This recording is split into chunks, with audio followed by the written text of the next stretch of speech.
Good evening. I'll call to order the Arvada City Council meeting for May 7th, 2018, and call upon Councilmember Nancy Ford.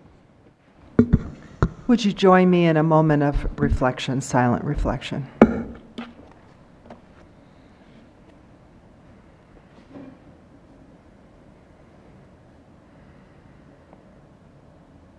And now for the Pledge of Allegiance. Would you stand, please?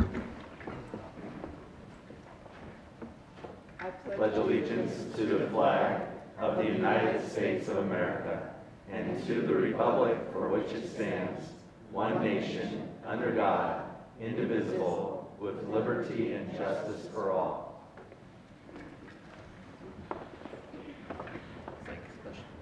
You'll have to forgive me. I get a little chuckle when these three stand up for the pledge. You go against the wall so they're not blocking the flag, and so that very well done. Good orchestration on that, you guys. Kristen Rush, if you'll call the roll. Mayor Williams. Here. Mayor Pro Tem Marriott. Here. Councilmember Pfeiffer. Here. Councilmember Ford. Here. Councilmember Jones. Here. Councilmember McGough. Here. Councilmember Miller. Here. Next, we have the approval of the minutes of April 16th, 2018. Any changes or corrections?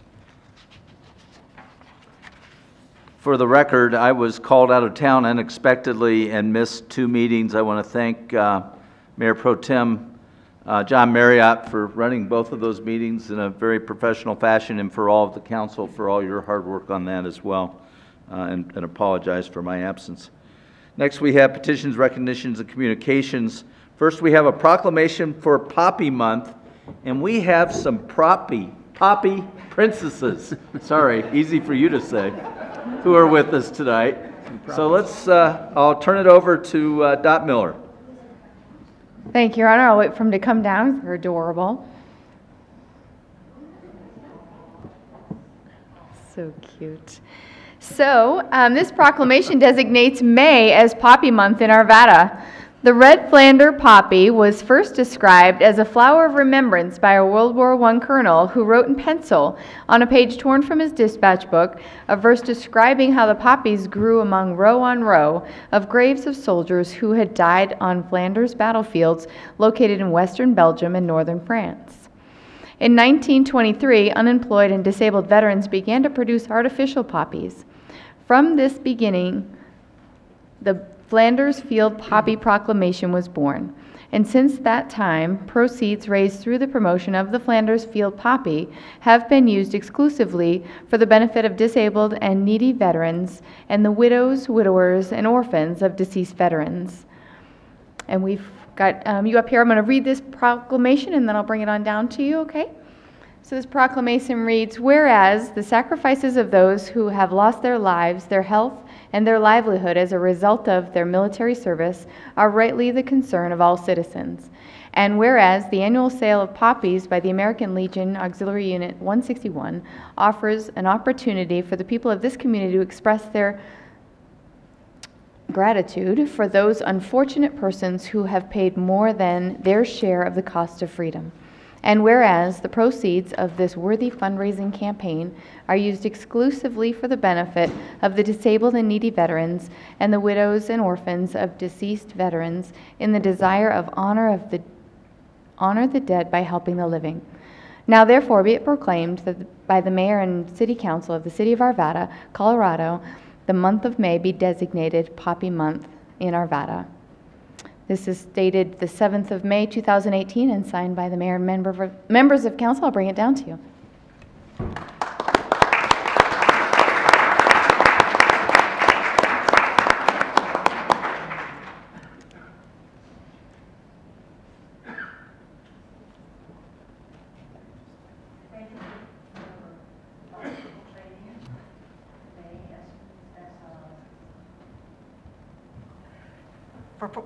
For proclaiming May as Poppy Month in the city of Arvada. Oh, you can't hear me? There you go. And thank you for acknowledging the American Legion family and for proclaiming May Poppy Month in Arvada. And I'd like to introduce you to our Poppy Princesses, Addison, Ella, and Amelia.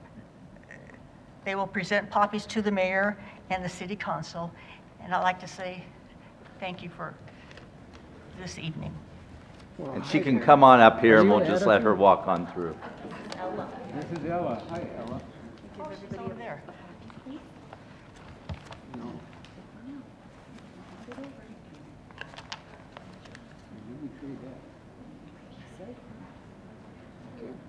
Okay.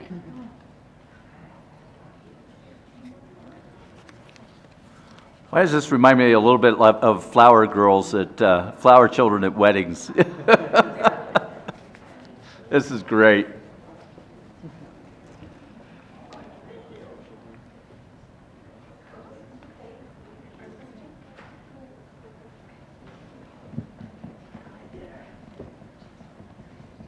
Thank you so much. There you go. Thank you. They're really ganging up on us this year. Those little kids. I don't think they've done that before.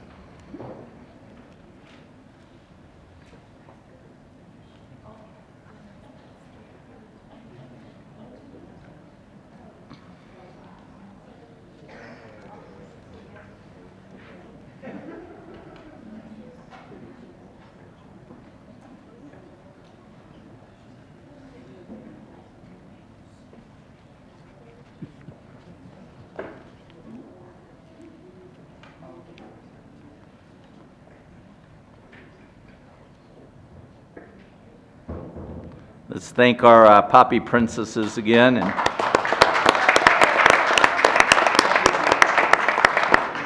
to the auxiliary for their great work. It's always special to remember this each and every year. And so the American Legion Auxiliary Unit 161, we thank you for putting this together. Next, I'll call upon Councilmember Mark McGough. Thank you, Mr. Mayor. It's my honor to read into the record the proclamation for National Preservation Month. And since this will be presented to members of the Arvada Historical Society, I would ask that either the entire contingent of Historical Society members or representatives come to the podium as I read the proclamation. First of all, by background, in 1966, the National Historic Preservation Act was enacted, establishing a federal policy for preserving our nation's heritage. The National Register of Historic Places and National Historic Landmarks Program, and a federal, state, and federal tribal partnership. In order to spotlight grassroots preservation in America, the National Trust for Historic Preservation created Preservation Week in 1971. Because of overwhelming popularity, the Trust decided to extend the celebrations to last the entire month of May. Today, many people throughout the country celebrate the places that are meaningful to them during National Preservation Month. This Place Matters is the theme of this year's month-long event. It should be noted that Arvada has 4 distinct historic districts. Arvada Downtown, which was created in 1998, Church's Ranch, again in 1998, the Reno Park neighborhood in 1999, and the Stocky Walter neighborhood in 1999. Additionally, we have 4 historic listings. The Flour Mill here in Old Town in 1975, the Ralston Creek Gold Discovery Park or Discovery Site in 1975, the Russell Graves House at 5605 Yukon in 1983, and the Van Voorhees home, or the Allen House, in the year 2000. So we have 4 historic districts and 4 historic listings in the city of Arvada, and much of the credit for that goes to the Arvada Historical Society in either taking the lead or in supporting those efforts. I'll read the proclamation. Whereas historic preservation is an effective tool for managing growth and sustainable development, revitalizing neighborhoods, fostering local pride, and maintaining community character while enhancing livability, and whereas historic preservation is relevant for communities across the nation, both urban and rural, and for Americans of all ages, all walks of life, and all ethnic backgrounds. And whereas it is important to celebrate the role of history in our lives and the contributions made by dedicated individuals in helping to preserve the tangible aspects of the heritage that has shaped us as a people. Now therefore be it proclaimed by the Mayor and City Council of the City of Arvada, Colorado, that May 2018 be designated National Preservation Month, and we call upon the people of Arvada to join their fellow citizens across the United States in recognizing and participating in this special observance. Proclamation is dated this day, the 7th day of May 2018, signed by the Mayor and all members of Council. And I'd like to come down and present this to Arvada Historical Society President Nancy Benson.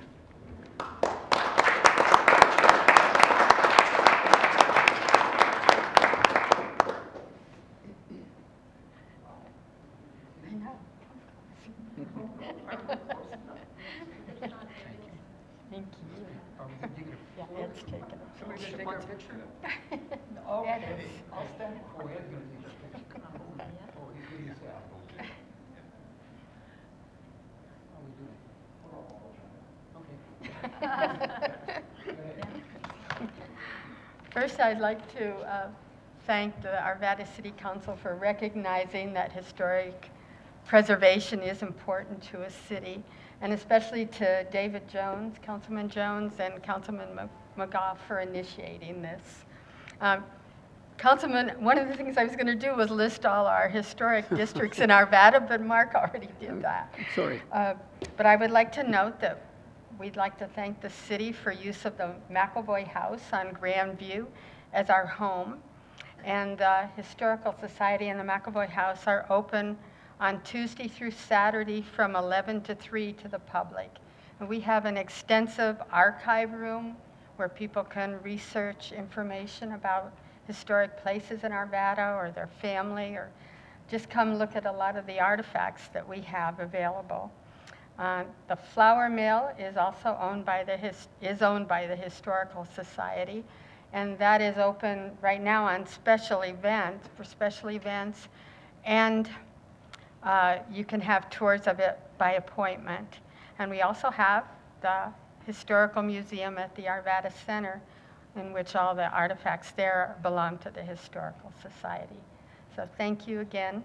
I want to recognize Scott. A lot of these are members of our board: Scott Saley, Joanne Termentozzi, Betty Shreve, Anita Marcuson, Julie Graham, Fran Evans, Renee Nelson, Jim and Renee Naughton, Mary Jo Giddings are all here tonight. So thank you very much.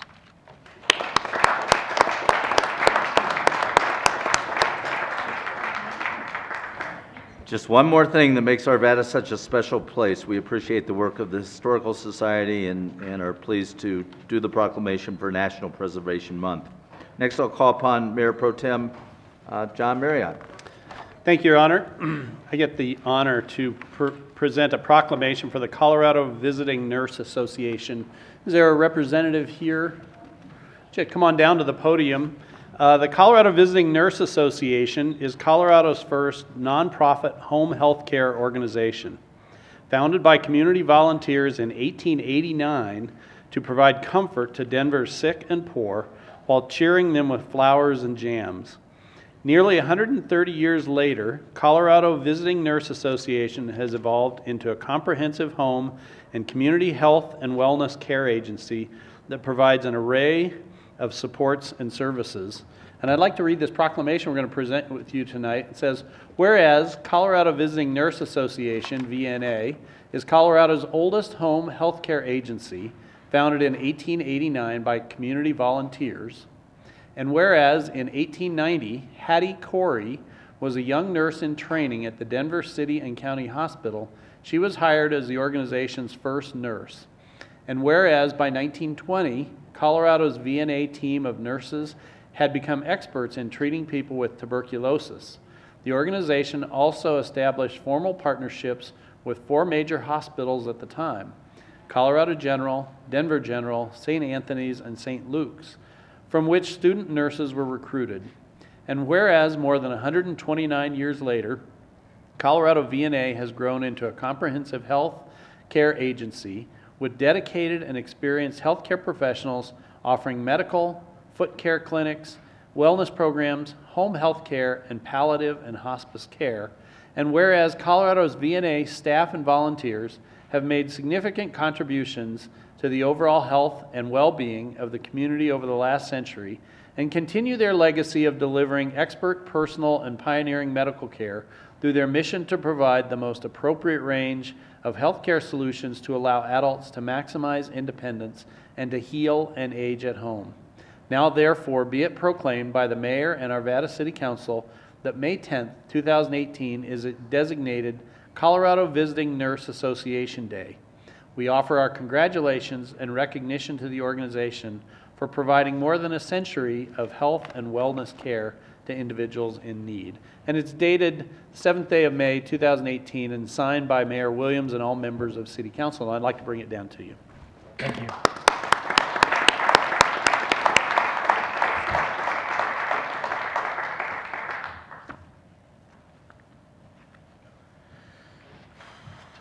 Thank you. Hold that up so they can see it. Got it.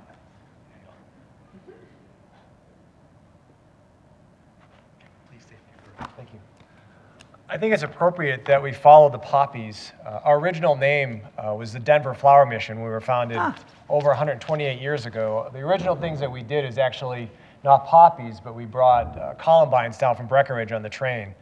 Quickly discovered that the poor and sick needed health care and not columbines. And one of the first pivots in corporate history changed to Denver VNA. So we just moved in December 2017 to Arvada from Denver after 128 years, and we've had nothing but warm welcome from Arvada, fire, and everybody to help us get our building built and constructed. So we just moved into our new place and are glad to be here in Arvada. So to all of you, the City Council, I say thank you, and we have our open house on our new building on the 11th of this week, on Thursday.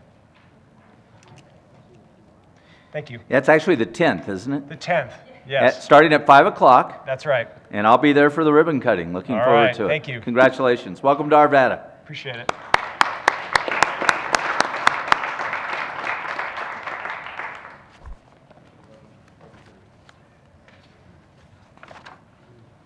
Next, we have public comment on issues not scheduled on the agenda. I have one person who's signed up for public comment, and that's Dan Chardon.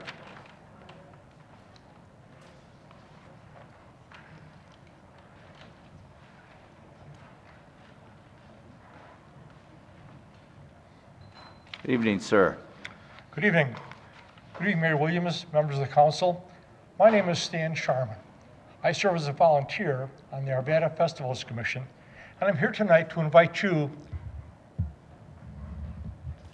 to the Arvada Trails Day, June 2nd, at Majestic View Nature Center and Two Ponds Wildlife Refuge from 10 in the morning until 2 in the afternoon. You can start your day at 9 o'clock in the morning with a 5-mile family bike ride or a 15-mile recreational bike ride. You want to get there early for a sign-in, a bike check-in, and a meet and greet in the north parking lot of Majestic View Nature Center.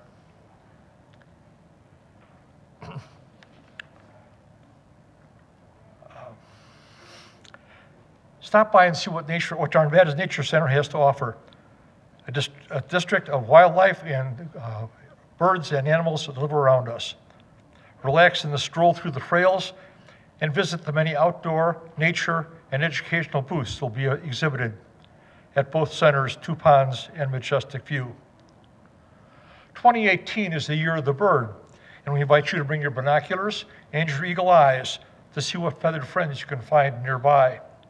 And you can also enjoy many bird-themed games and nature exhibits. Majestic View is cooperating in the big year of Jeffco and the eBird.org. So we want to take bird counts this year, and we invite you to take your bird counts and record them at www.jeffco.us. Bring sunscreen and comfortable shoes to walk along Arvada's trails and explore the nature in Arvada's Trail Day at both of our city's major nature reserves. Trails Day Festival is presented by the Arvada Festivals Commission in cooperation with the Majestic View Nature Center, Two Ponds National Wildlife Refuge, Bike Friendly Arvada, and the Arvada Park Advisory Committee. Trails Day is another opportunity for all of us to remind ourselves of what makes it great to call Arvada our home. I would also like to share with you a few highlights from our last event, the Arvada Kite Festival. It was held on April 8th at Stinger Sports Complex. It's estimated about 16,000 people attended. Starting this year, we are offering a mural event where folks can come up and paint the wall of canvas with whatever colors and designs they've got in mind. It was for kids and parents, and it was a great hit at the festival this year. The Arvada Festival Commission is looking forward to all of our summer events, and I thank you for your time. Thank you. And that event's June 2nd again, right? It is June 2nd at 10 o'clock at Majestic View and Two Ponds. Yes, sir. Very good. Looking forward to it again this year. Thank you. Anybody else that wishes to speak during public comment? Yes. Ms. Young?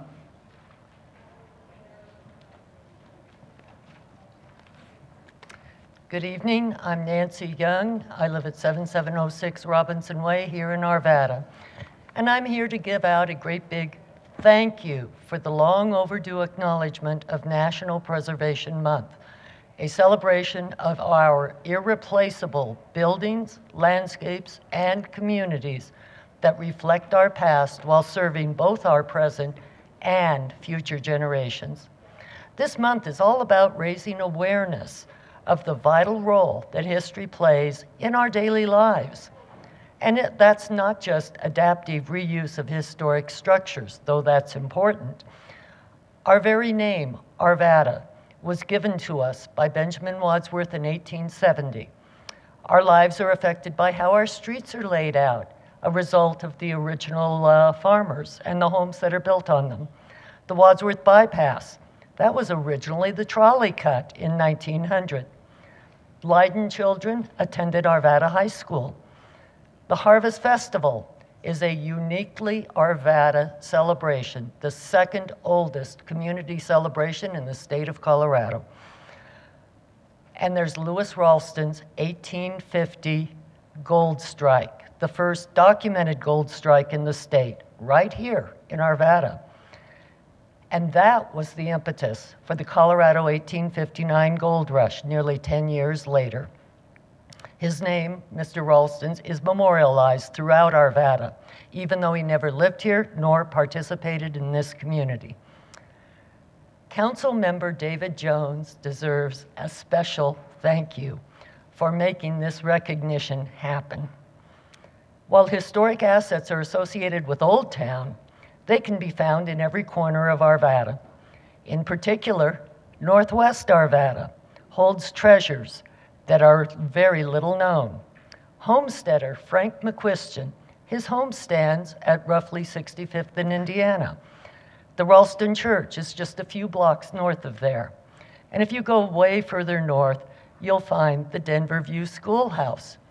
And then, of course, there's the historic town of Leiden, and its counterpart just west of there, Murphy's Coal Bank. Preservation of this historic legacy is written into nearly every major city plan, beginning with the comprehensive plan. All that now remains to be done is for the council to establish preservation goals in its strategic plan, which will raise the awareness, especially for our newer residents, of the deep roots of our community. Thank you. Thank you, Ms. Young. We always do appreciate those lessons from you. Anyone else wish to speak during public comment at this time? Seeing none, we have a couple of ordinances on first reading. Mr. McGough? I'm sorry. First, we're going to do consent. I've been gone a couple of weeks. I apologize. So, and I've got people handing me things from all directions. Come on, Mark, learn how to double task. Okay, new business, we have the consent agenda items. We have 3 items on the consent agenda. First is R 18039, a resolution authorizing a change order number 1 to a construction contract between Arvada and Triple M Construction LLC in the amount of $1.25 million for the 2018 concrete replacement project. Next is our 18040, a resolution authorizing a fourth revision to the City of Arvada City Council Strategic Plan 2014 to 2019. And the final item on the consent agenda is a resolution authorizing change order number 1 to a construction contract between Arvada and Diamond Contracting Corporation in the amount of just under $100,000 for the 2017 Purple Zone 18-inch PVC water main loop. Now, do I have a motion to approve the consent agenda? Mr. McGough. Thank you, Mr. Mayor. I move approval of the consent agenda. Items R18-039, R18-040, and R18-041. Very good. All votes are cast. That passes 7-0. Thank you, Council, for pulling the mayor out of it once again. Next, we have ordinances on first reading. Thank you, Your Honor. I move that Council Bill 18-023, an ordinance approving an intergovernmental agreement between the City of Arvada, Colorado, acting by and through its utility enterprise and the Metro Wastewater Reclamation District regarding a temporary exclusion for the Trinity Storage Development, and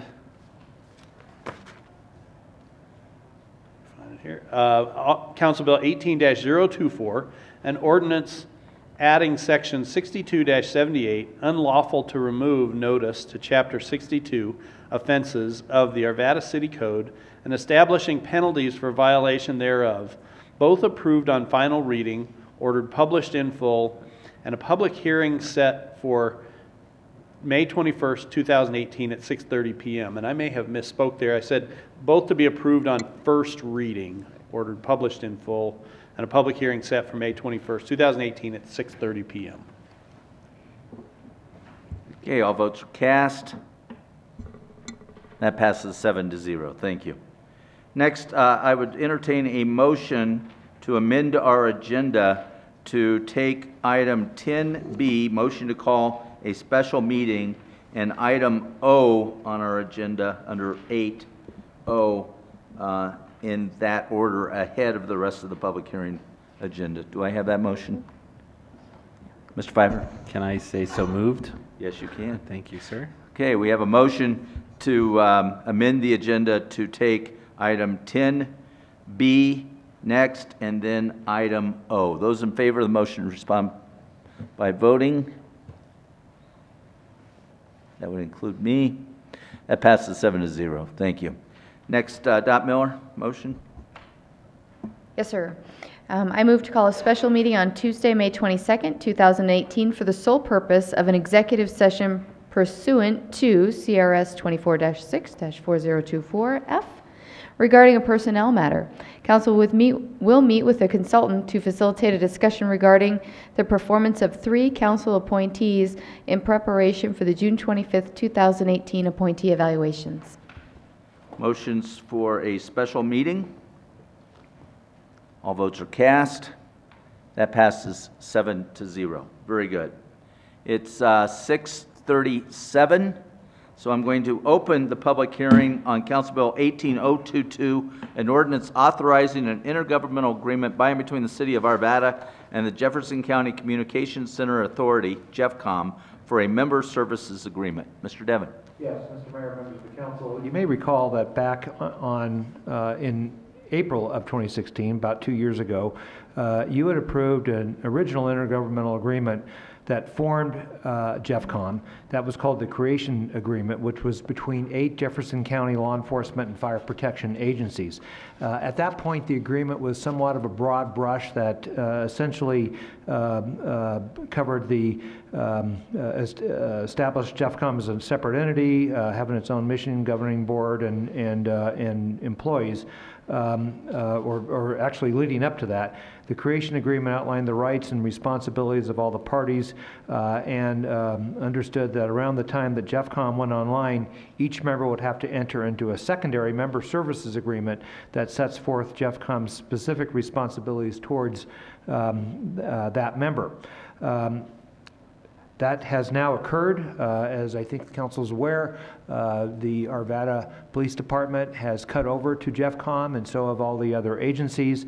Now what's before you is a member services agreement that sets forth all the services that GEFCOM will provide to Arvada. That includes the usual kinds of services you would expect in a communication center, such as call taking, dispatching, and other communication services. Also the fact that GEFCOM will be criminal justice information services compliant, maintain all the appropriate records and so forth. And then there's also Exhibit B that is Exhibit A, that's part of the agreement, which also outlines some of the Arvada-specific items that would be provided to the City of Arvada, and there's similar exhibits for the other GEFCOM member agencies. Staff is recommending approval of the ordinance, and we're certainly available to answer any questions you may have. Very good. I'll open it up for public testimony on this item. Seeing none, I'll close the public testimony portion, open it up for City Council questions or action. Mr. Marriott. Mr. Pfeiffer, did you have a question? Or did you? Okay. Mr. Pfeiffer, if you wish to ask a question. So this is just more of the MSA with GEFCOM, not necessarily the financials right now, right? I mean, are we going to have some review of our commitment, our savings we projected, and kind of where we're settling down now that we've kind of transitioned? Yes. Okay, so that'll be a later date? Yes. Okay, thank you. Mr. Marriott. Okay.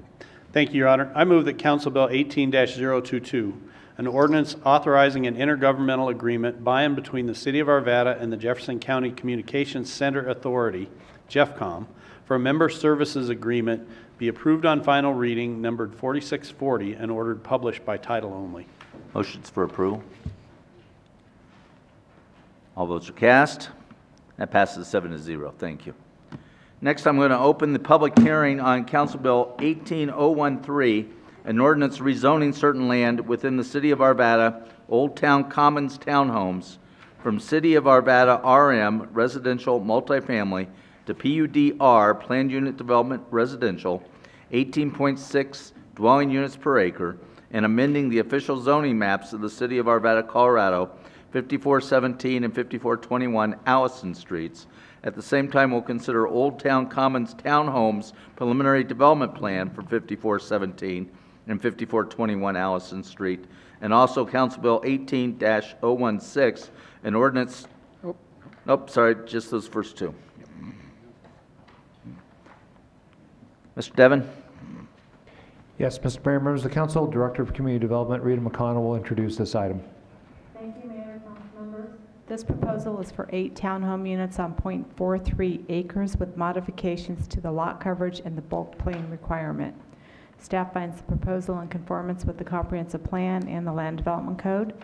Planning Commission voted 3 in favor, 3 against, and 1 absent on the rezoning, and took no action on the preliminary development plan as the rezoning motion failed.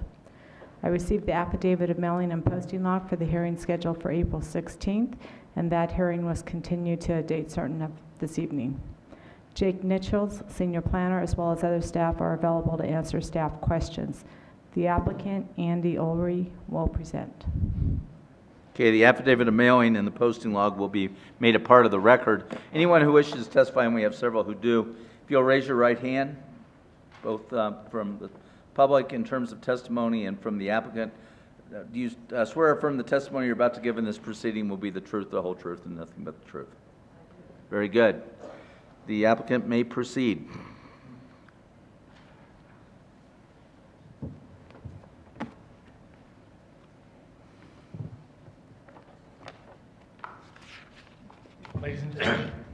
Ladies and gentlemen of council, Mr. Mayor, thank you for the opportunity to come tonight to speak on behalf of 5417 and 5421 Allison Street.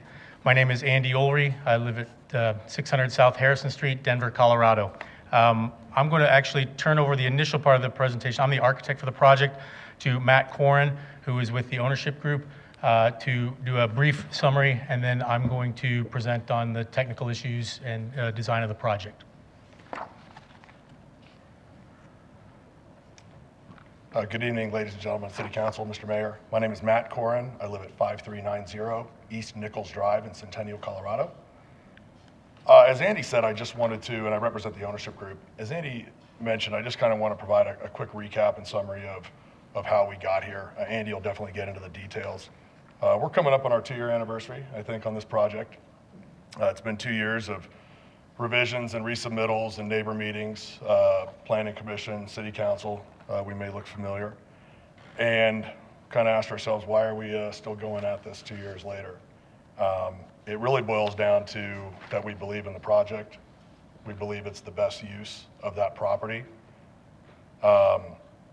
We believe that ownership of units is better than rental of units. We believe that our density and the project is the best thing that we can do in a TOD site with that property. We believe that there's also pent-up demand for the product. Throughout the entire process, I guess, over the last 2 years, and anytime we come before Planning Commission or City Council, we view it as kind of an overall negotiation on the project or opportunity for compromise, never coming in expecting that we're going to get everything that we want.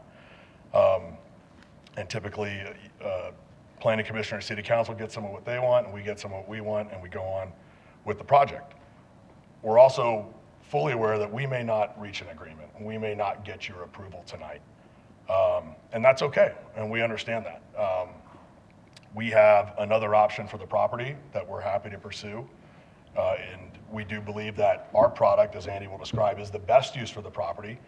But we have another option, and that option for us would be to build an apartment building there, which serves another need as well. It's still a great project. The apartment building option is a use by right option for us. There's no neighbor meetings or Planning Commission or City Council review for that project. And again, although we think ours is the best project, it's a good option for us as well. The question, I guess, that I would almost pose back to the council is to tell us what you think this property should be used for and to tell us what you want this neighborhood to be. We're definitely going to tell you what our opinion is, but ultimately it comes down to you, and we're happy to go with your recommendation. So appreciate your time and happy to answer any questions after Andy's presented his project. Thank you. Can I get this?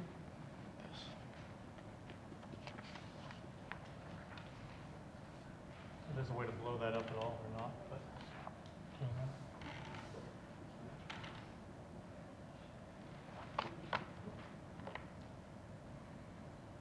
Thank you, Matt. Again, as Matt had mentioned, we've been at this for a few years and started off the project as a 12-unit project, stepped down to 10. Now we're coming to you again at an 8-unit project. The zoning for the existing zoning is RM, Residential Multifamily District, intended to encourage a wide range of housing types and costs, especially multifamily dwellings, to meet the diverse needs of the Arvada housing market. Complementary uses customary found in residential zoning districts, such as community rec facilities, place of worship, schools are also allowed. Our project meets those requirements.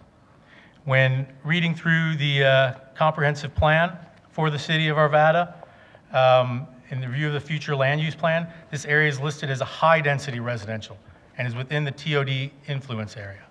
We're proposing a zone change to PUD to modify the existing RM zoning as discussed with staff over the last year and a half, close to 2 years.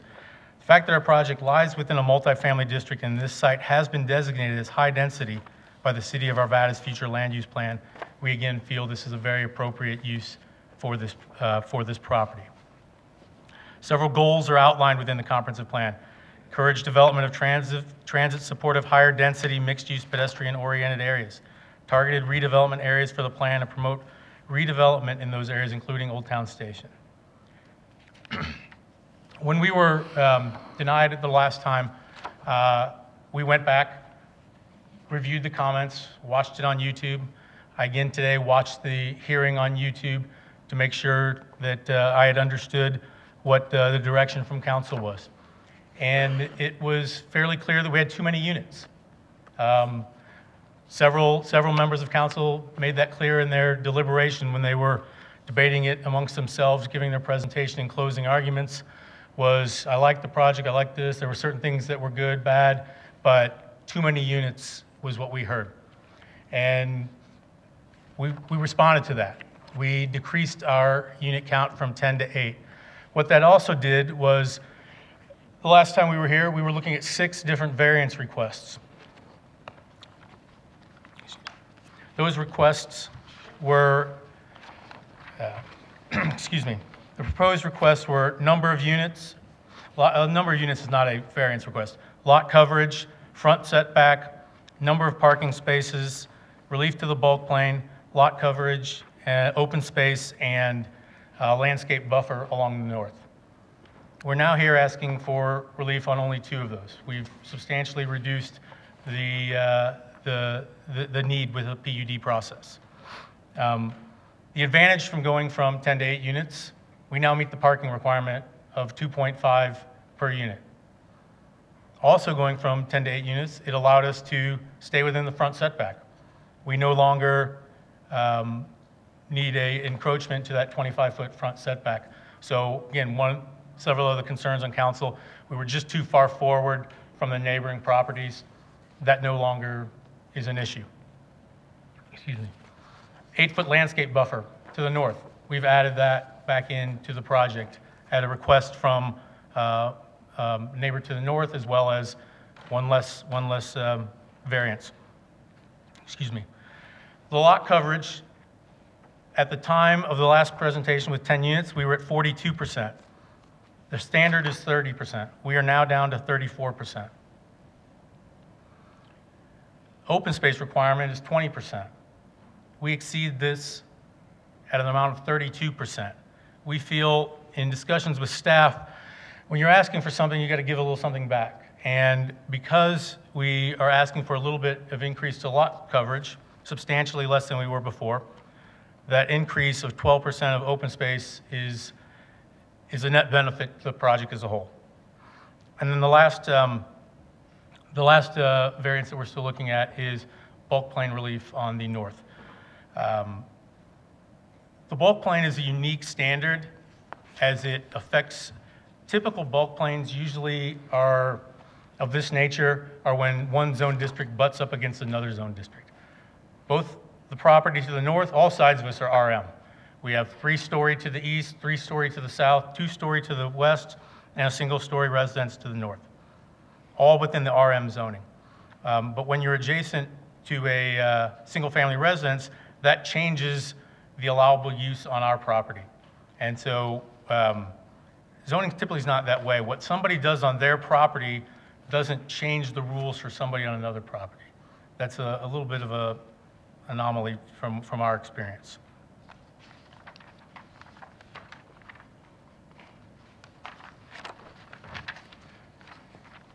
I have all of the technical backup sheets. I know you guys have them in your packet as well. We could walk through all those individual items. So in addition to, they're best shown on the colored site plan, but other requests that were made to us from our neighbor in this project was to put an 8-foot fence along the north property line. We have no issue with that. Was to establish an HOA. We have no issue with that. Was to remove the balconies facing their property. We internalized all of our balconies on our project, as though rightfully so, one of the council members pointed out. The end units do face the east and west. They do not face the north, and that is the same today. The general configuration of the floor plans are similar. The added benefit of going from 10 to 8 units, we were allowed to increase our garage width. I know this is a concern of yours. That we had 2 extra feet to each garage. That allows the opportunity for easier turning radius, people to store their skis, their golf clubs, their other equipment. With the HOA in process, people don't need lawnmowers. That'll be maintained by the HOA. So a lot of side benefits came out of the change from 10 to 8 units. It was one of the things that you had asked for, and we feel it's a benefit to the project in a lot of ways. As Matt had mentioned, there are alternatives to the project, and they've owned this project for 2 years. They're going to build something here. We believe in this project. We think it's a wonderful project. We think it's what the comprehensive plan has asked for for sale versus for rent, high density, even though this wouldn't be considered high density by most standards, still a medium density, even though the high density is requested. I have other exhibits that talk about sun studies and things of that nature. One of the concerns of the neighbors, I'm not going to go through all those. If you want to, we can go through them after rebuttal. But one of the things that I wanted to point out with respect to the sun study was the concern in the winter months of the driveway and how we will be blocking that driveway from sun. And we have a study that indicates what a 6-foot fence, which is what we've been asked to build along that property line, does to that driveway. And it blocks the driveway completely. So again, our project not having any different effect with respect to winter sun than a 6-foot high fence would as it pertains to the driveway. And if I can find it within my sheets of paper, I will be happy to lay it out for you.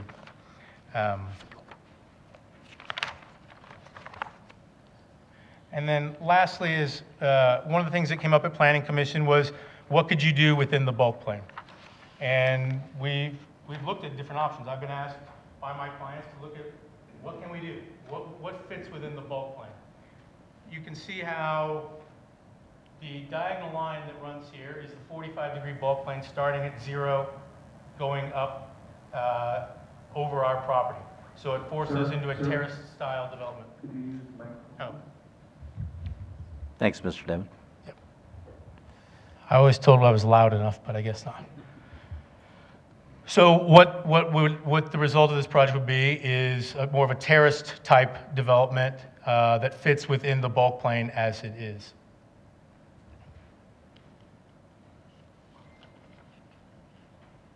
And again, during the question period, I'm happy to answer anything as it relates to other alternatives, but wanted to describe how the bulk plane affects this project and how what opportunities there are within that bulk plane, because it was raised at Planning Commission. This is a 3-dimensional view of that same project. This would be a 3-story apartment building, 12 units.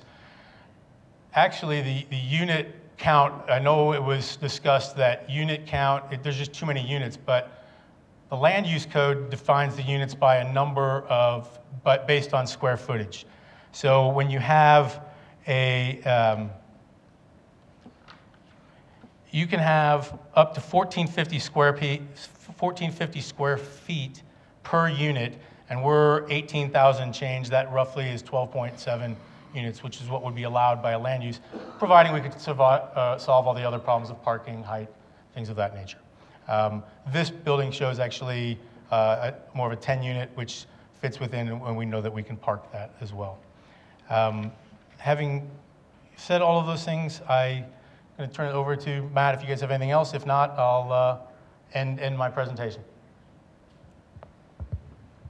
Anything else from the applicant? Okay, nothing at this point then, so we will open it up for public testimony. I'll call upon them in the order that I have them here. Stephanie Falbo.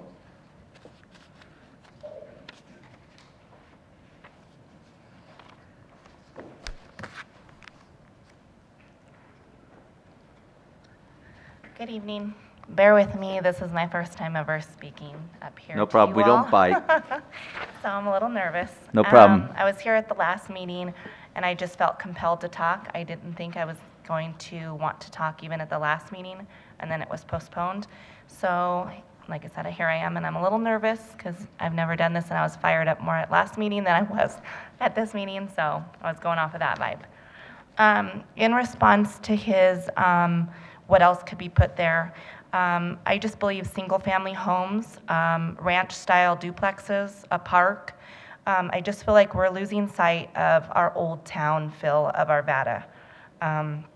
So it goes on to say, I didn't plan on speaking tonight, but I feel compelled to. I've lived here for 12 years. I love the city of Arvada. I love my neighbors, the community, and I take great pride in saying I live in this city. I have deep roots with family living, working, and thriving in the city. My grandfather was once the Arvada fire chief. But I am here today wondering when is enough with the multifamily units going up quickly on Allison Street, particularly on the west side, not to mention in between single-family residential homes. I myself personally, as I do believe anyone, would not want to look out their window to see these tall structures as their neighbor. Building all these multifamily units will further increase traffic. Allison is used as an emergency vehicle route as well as large amounts of existing families where children walk to and from school. Increased traffic will congest our road that already has high traffic. I would like to ask, where is the Old Town Arvada district, and is my home included in that area? I am looking at doing some remodeling and investing in my property, but fear later down the road my neighbor beside me might be one of those tall multifamily units, or even worse, my property might be in jeopardy. I know I'm not spending nowhere near what an investor might spend or the revenue that those would generate, but I like to think that I am a very loyal, proud existing resident is just as important. Thank you so much for your time and your consideration. Thank you very much. Maria, could you change the screen back to timer? Thank you. And you were well within your time, so there was no issue. Next, Nancy Young.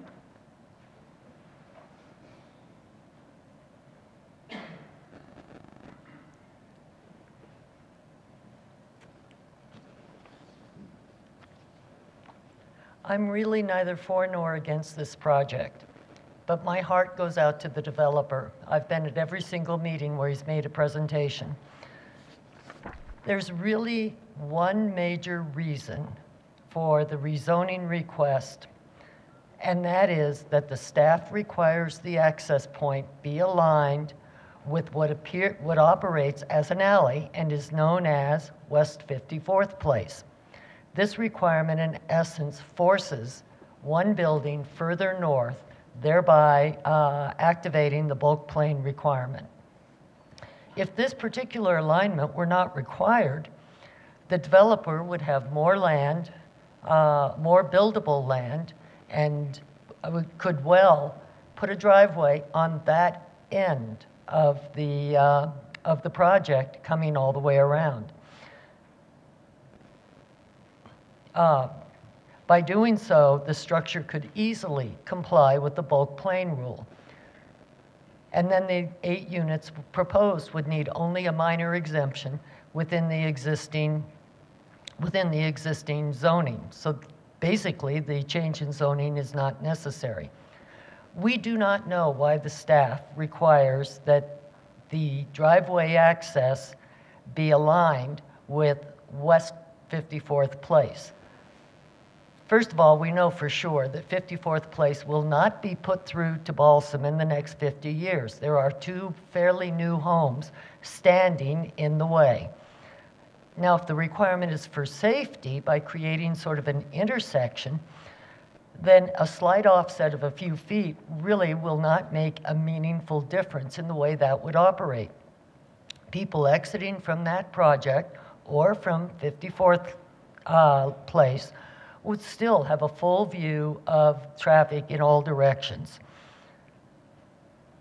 Even with this offset, this intersection would be far safer than the intersection at 68th and Carr, where a dog leg in a major city street has created a permanent hazard. So the request for rezoning really is not necessary. It's there only to get out from under the bulk plane rule. And frankly, I think it should be denied. Within the RM zoning district, the developer can do everything he's proposed. It's that requirement on the access. The proposal is reasonable, and while I personally don't care for the architecture, it meets all of the requirements, and I see no other reason to oppose it other than it infringes upon the property rights of an existing homeowner. Maybe there is some way that the council can find to allow this project to go forward without the rezoning. I think the developer deserves that. Perhaps you could even instruct the staff to reconsider the location of the access point and decide tonight that revised PDP would be reheard. You must protect the bulk plain rule, the property rights of existing owners. Thank you. Thank you, Ms. Young. Next, I had Charles Jones, who does not wish to speak, but wishes to have his name entered into the record and is against the issue. And the same is true for Deborah Calderon, who does not wish to speak, have her name entered into the record, and is against the issue. Next, Sharon Pallett also does not wish to speak, but have her name entered into the record in opposition to the issue. Then we have Elena Dorland, who does wish to speak.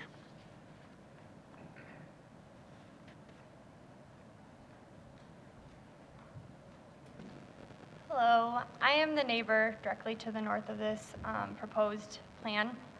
There's a few things I want to talk on. One of the main ones is the bulk plain standard. I know they had sun studies done, but I've gone around, as you know, that there's plenty of 3-story buildings around us, and I've gone to go 15 feet off of it, see where the sun's at and all that. It is going to block some of our driveway. With that, I have a 1-year-old. He's going to want to be outside playing in the snow. Our driveway is going to be covered in snow and ice the entire winter. It's going to take a lot more time, effort, and money for us to clear that every time it does snow.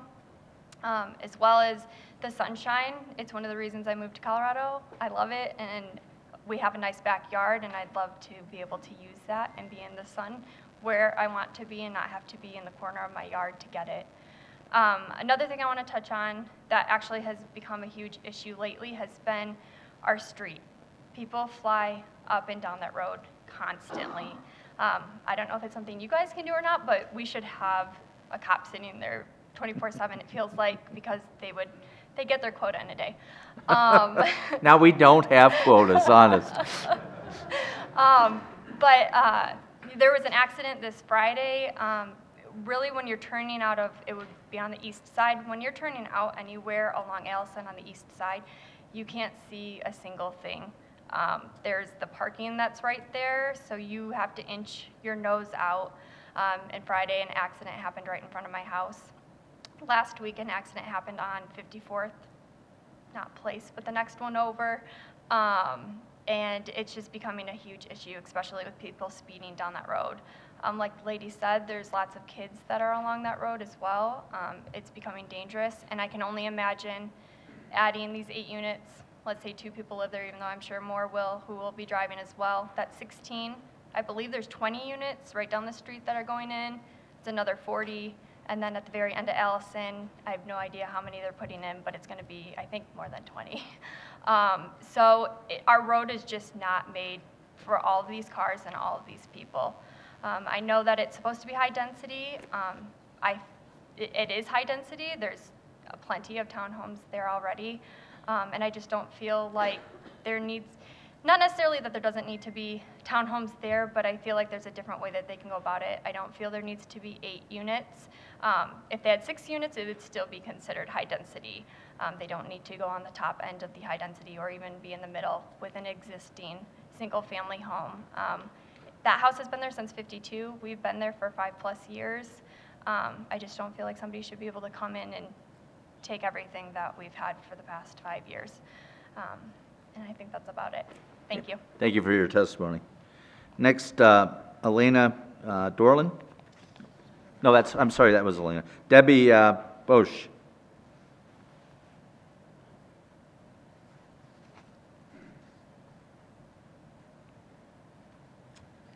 Hello, I'm here again too. I'm the other infamous owner to the north. So that is my daughter Elena. She and her husband are in the house right now, and my husband and I purchased that house so that we could retire out here.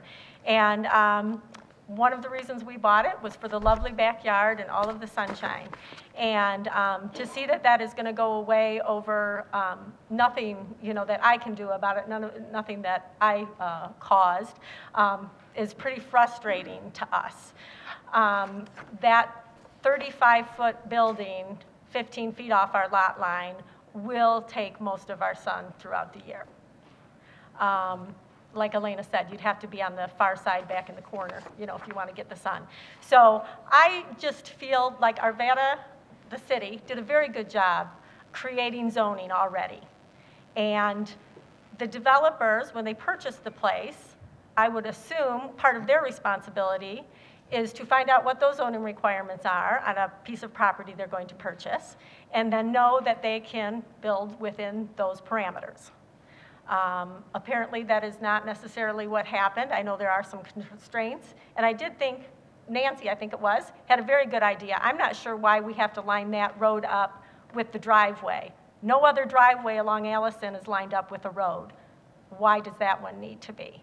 Because that probably would solve the problem.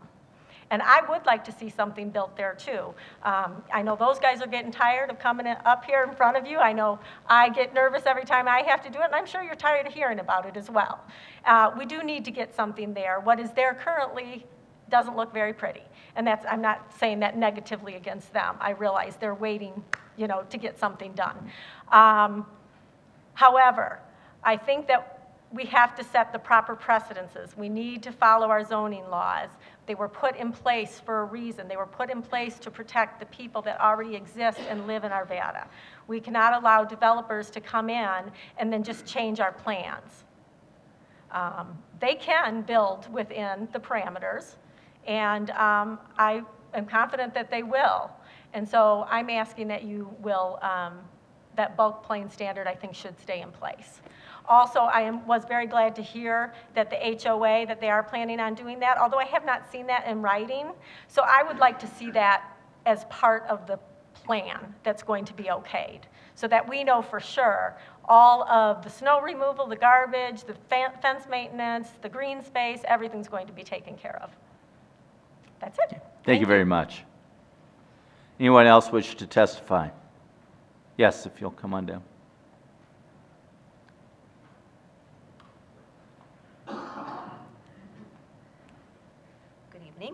My name is Rachel Smallwood at 6108 Route Court in Arvada.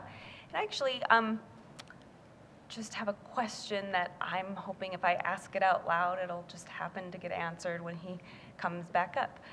So the applicant mentioned that he is trying to increase the diversity of housing choices in Arvada and mentioned cost. And so I'm hoping that when he comes back up, one of you will ask him, or if you don't, he will answer anyway, exactly what that range of cost is going to be, and that's it. Okay. Thank you. Thank you very much. Anybody else? Yes, sir.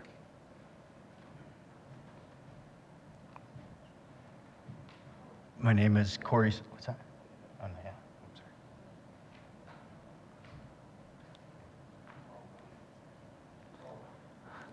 Okay, anything else on this application? I'll close the public testimony portion, turn it back over to the applicant for rebuttal. And I would suggest that you answer the question as to what price range you're looking at for this project.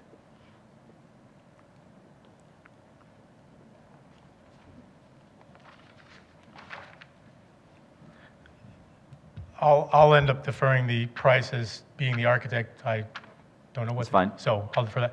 I'm going to respond to a few of the questions or responses with respect, and Jake and staff can correct me if I'm wrong. With respect to the alignment of the street, it is one requirement. It is not the reason for this rezoning. This is a difficult site, and there are many factors that factor in it, that being one of them. We have an existing water easement that runs through our property to serve the property to the west. That's an unusual condition that doesn't typically happen on a property.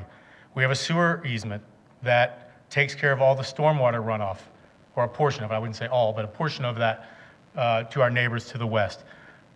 Any new development that would happen, you have to take care of your own sewer, stormwater runoff. You wouldn't be allowed to run it through other property, but this is the way the historic flows go, and we have to deal with that. So some of those site issues dictate building placement as much as the placement of the alignment of the road. Also with working within the 15-foot, 25-foot, 25-foot setbacks, our property is within both setbacks that would be defined by RM zoning or a PUDR zoning. I don't dispute the 3-story will block the sun. I've never said that it wouldn't. But what I have said is during the winter solstice, if you could put that back up. The bulk plane that we're allowed to build in has the same effect as our project. What you see on this is our project. This is the bulk plane. The gray line and the property to the north, this is their residence to the north. Garage, shed. The shadows cast by the bulk plane, if we built to the limits of the bulk plane, which we are completely in our rights to do as a use by right, you can see where the shadows fall. You can also see where the shadows fall on our project, and they are negligible in difference. I did find the other one that I was looking for, which is, again, on the winter solstice, which is the worst day for sun angle with respect to the driveway. Our project, this is no project. This is a blank vacant lot with an 8-foot fence along the property line. That 8-foot fence will completely shadow the driveway. So our point has always been, not that our project is going to cast shadows, we know that. It doesn't cast any greater shadow than the bulk plane would allow, and then the 8-foot fence itself that they've requested that we put in is going to block all the sun for their driveway anyway. And I have a north-facing driveway, and I know that to be true. I have a 4-foot fence, and that 4-foot fence, when I get snow, it doesn't melt on that side. There was another point raised that 6 units is high density. It's not high density by any definition. High density pushes the limits of 30 units per acre. We're nowhere near that. 8 units, 10 units, 12 units, none of those would be considered high density, because the current zoning is allowed for medium density, and it would allow for 12 units based on lot size, again, if you could satisfy the parking requirement, satisfy other requirements. So this doesn't even approach high density, which is what's in your comprehensive plan. When it was stated that, protecting Arvada, look, my clients bought this property knowing what it was, as did anyone who bought a property that's zoned multifamily. At some point in time, it's going to be a multifamily project. We understand the rules, and we also worked with staff very closely for a long period of time that the acknowledgement that most times when you update your comprehensive plan, a zoning adjustment follows. That never happened in this case. So I would argue that the zoning code is behind your comprehensive plan on some of these issues. If the goal is to be high density, there are certain things in the zoning code that prohibit this from being high density. Parking ratios, lot coverage, on and on. We have pulled back at your request to the number of units, met the open space requirement, met the parking requirement, and we're asking for a minor increase, 4% to the lot coverage, and a bulk plane that is really less about zoning, but more about use.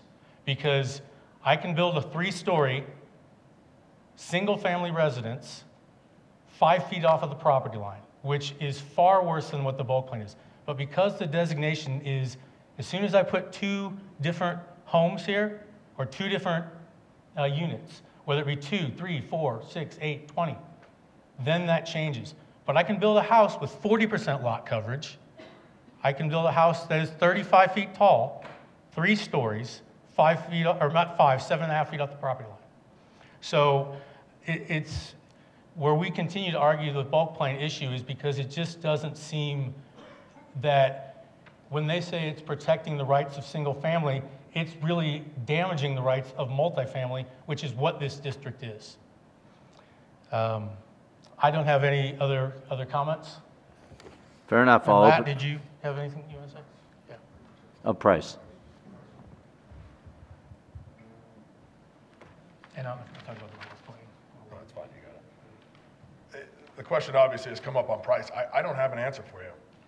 We've gone from 12 units to 10 units to 8 units. I don't want to throw out a price that could be different. The time it would take, by the time we get building permits through, if we were to get preliminary approval, final approval, building permits, then the cycle of time to build, I mean, we could be talking 12 to 14 months out from now. It could be a wildly different market at that time than it is right now. And we frankly haven't updated our numbers. So price is kind of one of those things that we're going to have to figure out when it's a little bit more appropriate in terms of it. And whatever price we put on the market will be our burden to bear, so to speak. But I wish I had a better answer, but we don't know the price right now. Thank you. Okay, that concludes the presentation, the public testimony, and the rebuttal. I'll now open it up for city council questions. Mr. Marriott. Thank you, Your Honor. I've got a couple questions probably for the architect or the applicant, and then maybe for the staff as well.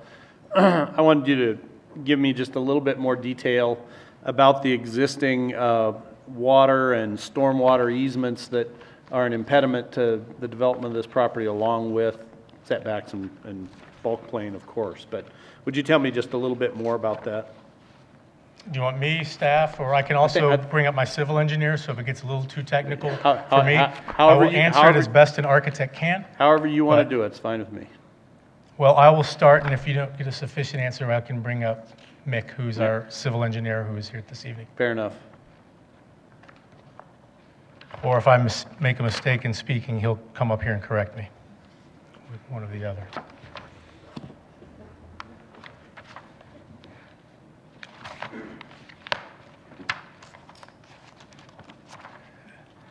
Okay.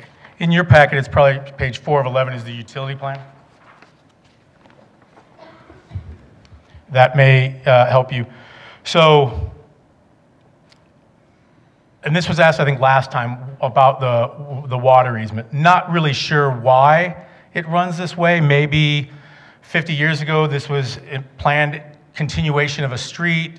Who knows? But it loops from, and water hydraulics, water lines like to loop. They don't like to have dead ends to those loops, or to any line.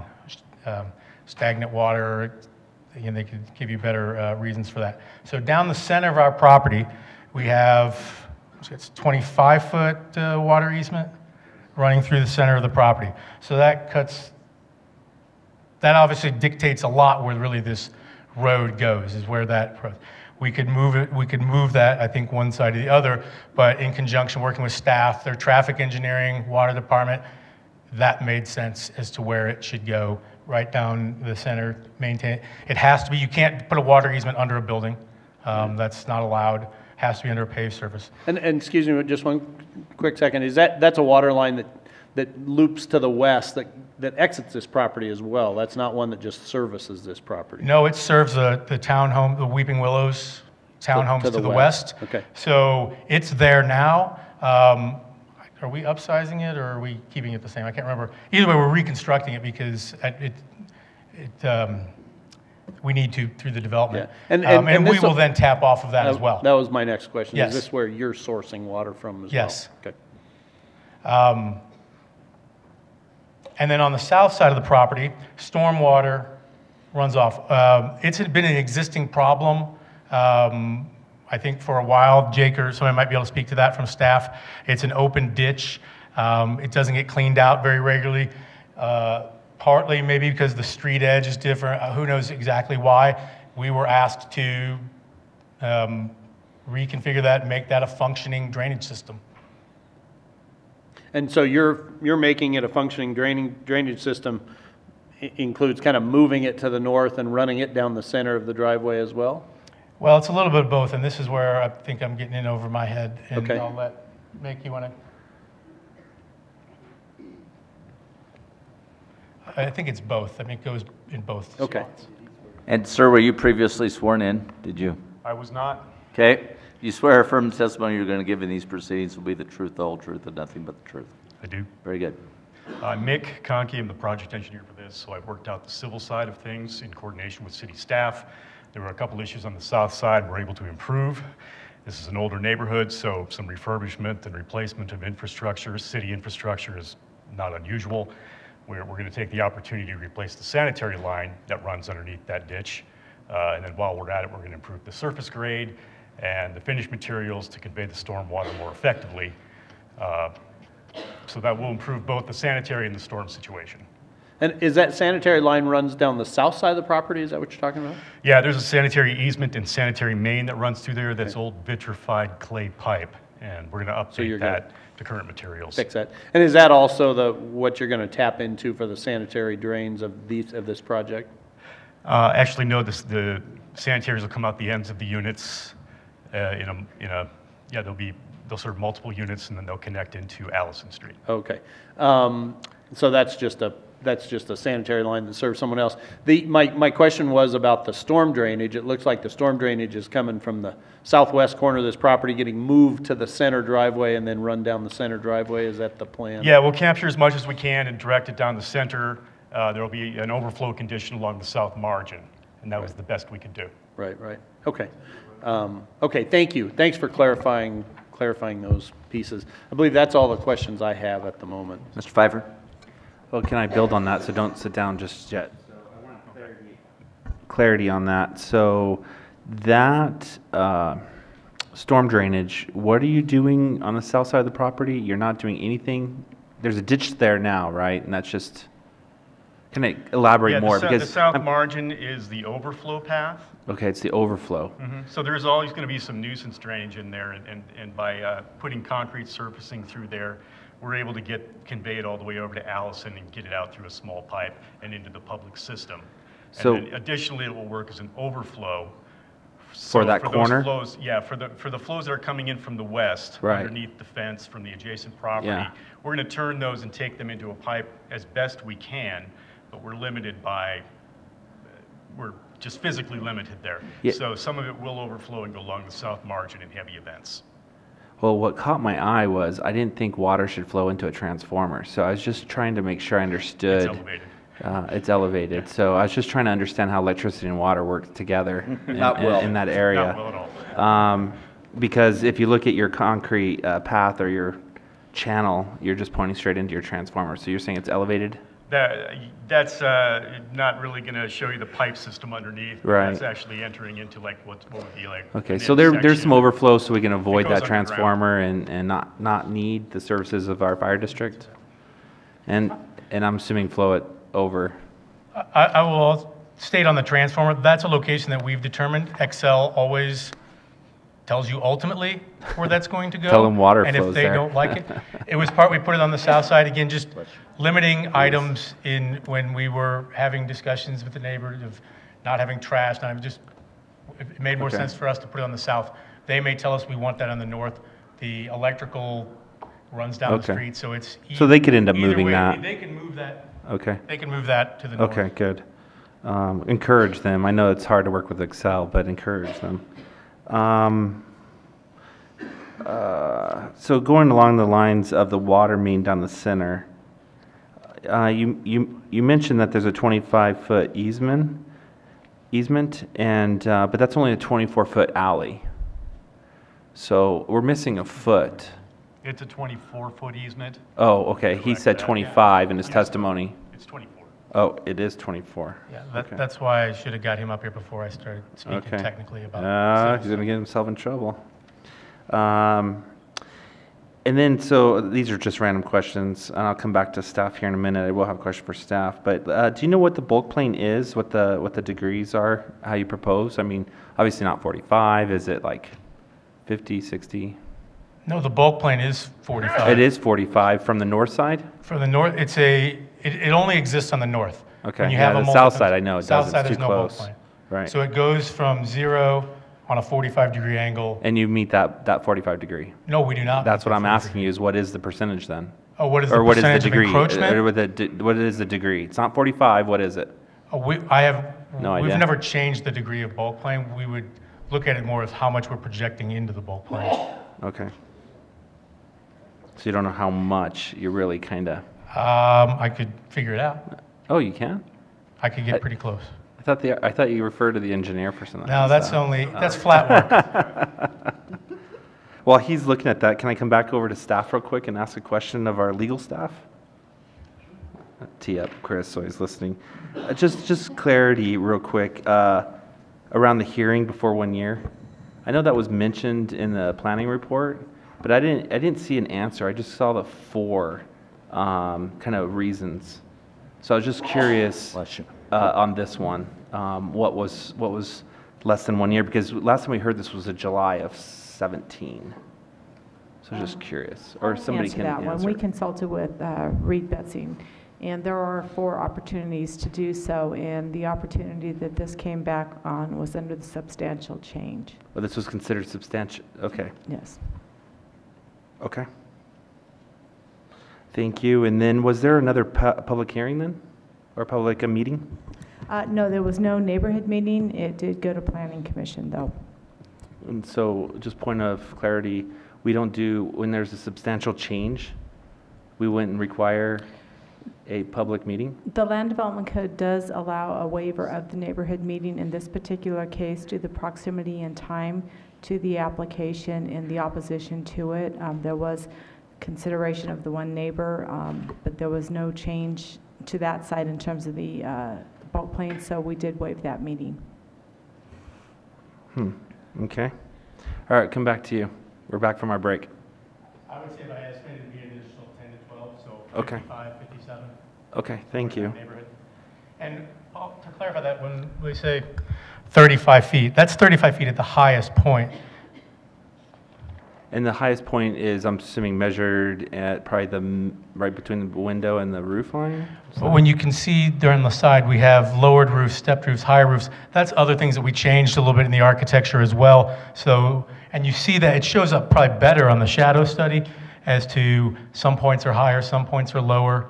But that, we took great detail to create 4-sided architecture, especially coming down that side, so that it's not this, I know nobody's ever said it, a massive 35-foot high wall at 15 feet off the property line. That's not what we have here. Some of the walls are set 20 foot back, some of them are 15 foot, some of them are at 35, some of them are down at 25. So there's a lot of change in plane and a lot of variation there, so it's not a 35-foot high wall. Okay. I think this is, I probably know the answer to this, but I wrote it down before you actually answered it and somebody asked about it, but you are forming an HOA, correct? And there will be the bylaws and the covenants, and they'll be enforced, and therefore you'll be maintaining all the fences, correct? That's correct. I won't be doing any of it, but somebody. Not you, but Yeah. whoever. Yeah. And that's both sides of the fence, or the complete fence, or how, have you thought of that relationship yet, or? I actually don't know the legalities of if a fence goes right on the property line, who has to maintain that or not, or do we put it 2 inches on our property line, so then we're Then you completely just maintain it, responsible, but yeah. I think that's a very solvable Okay, thank problem. you. Yeah, please do, and I think that's good, and you don't know costs. Okay, that's all the questions I have. Thank you, Mayor. Any other questions from council? Ms. Ford? So Andy, just so I understand clearly what you said before, first of all, on the solar studies, they were done for winter sun only?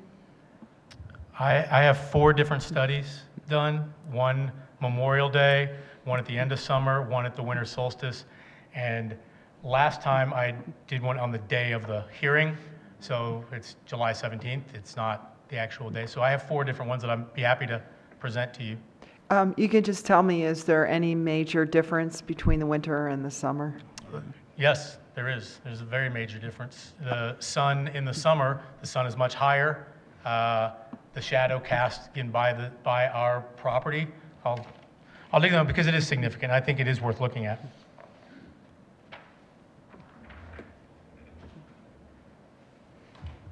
So this is a sun study at Memorial Day. Again, our property is on the left. Actually, what's allowed within the bulk plane to the right. And this really shows what I was talking about, the articulation, and this is done at noon on Memorial Day, and you can see the vast majority of their yard is not affected by the sun at all. It'll put a little shade on the driveway, but not really. I mean, you can see most of that falls within our property. Very little of it spills over when on Memorial Day when the sun is high in the air. And this is not some study that I whipped up and figured out how to do. This is actually at this site. It's not, this is a sun study for the United States, and the software that we have allows you to longitude, latitude, get the exact time of day, exact location, and it will tell you what the sun does. And then let me just clarify what you said before again. When you were talking about the fence, you said that, I believe it was a 4-foot fence? I said 4 foot at my house. 8 foot, 8 foot is what we're showing here, is because that's what was requested by the neighbor, that we put up an 8-foot fence, and we said sure. And basically, correct me if I'm right here, you said that the sun, or the shadows, I should say, would not change from the 8-foot fence, from the way they would project with the 8-foot fence versus the height of your buildings. With respect to the driveway. With respect to the driveway. Right, because that's always been the concern that we've heard, is this is going to cast shadows on the driveway and the snow is never going to melt. It casts more than the driveway. I mean, our building definitely goes farther than that, but an 8-foot fence covers their driveway completely. So my point was, when they say that our building is going to adversely affect the sun on their driveway, it's not going to be any different than the 8-foot fence. It'll be a little bit further into their yard, but the fence itself will block the driveway. Does that make sense? It does. And do you know how much further it makes from from the top of the 8-foot fence to the height of your buildings? Like how much more that shadow would project on that property? While he's looking at that, I just want a point of clarification. The plan is showing a 6-foot tall fence, not an 8-foot tall fence. Now, I know the applicant requested that, but that's what's in the plans. Yeah, and we have no problem putting 12-foot fence if they really want it, but. Well, just in luck, because of that reason, it's always better to be lucky than good. I did a 6-foot fence as well as, so what you see on the left, those are the shadows that the building creates. This is a vacant lot with a 6-foot fence. And so this line right here is the property line in the 6-foot fence. And you can see the eave of the house, so that shadow blocks the entire driveway. Yes, we cast more shadows on the backyard, front yard, house itself, it'll keep it. But with respect, again, their concern always being in the winter about the driveway, in the summer about sun in our backyard, that was, we tried to address those concerns and show them that it's not what they think it is. Okay, thank you. David Jones. So just a clarifying point on the alignment of the drive. Maybe this is a question for staff. I get that, but let's just pretend there wasn't a water issue or a storm water issue from an easement perspective. Would we allow that to be altered, or does it have to line up with 54th? Certainly for roadways, it's based on classification and what's proposed in terms of number of units of homes or businesses and such. There are distances in our city code for intersections and driveways in terms of spacing and how they're placed. In this particular case, the driveway aligns with the opposite side of the street, which makes for a good intersection. Placing the driveway further to the north is not possible because of the neighbor to the north and the existing driveway there. Placing to the south is not possible because of the distances between the two 54th Avenues, 54th Avenue and 54th Place. So that location is what fits the city code in terms of access and roadway access and spacing for the driveway. Okay. That's my only question. Okay. Any other council questions or action? Mr. McGough? Yes, thank you. At this point, I don't have question, but except of myself as I evaluate the testimony. Basically, in the large picture, it seems to me the question is, should I take greater guidance from the comprehensive plan or from the land development code?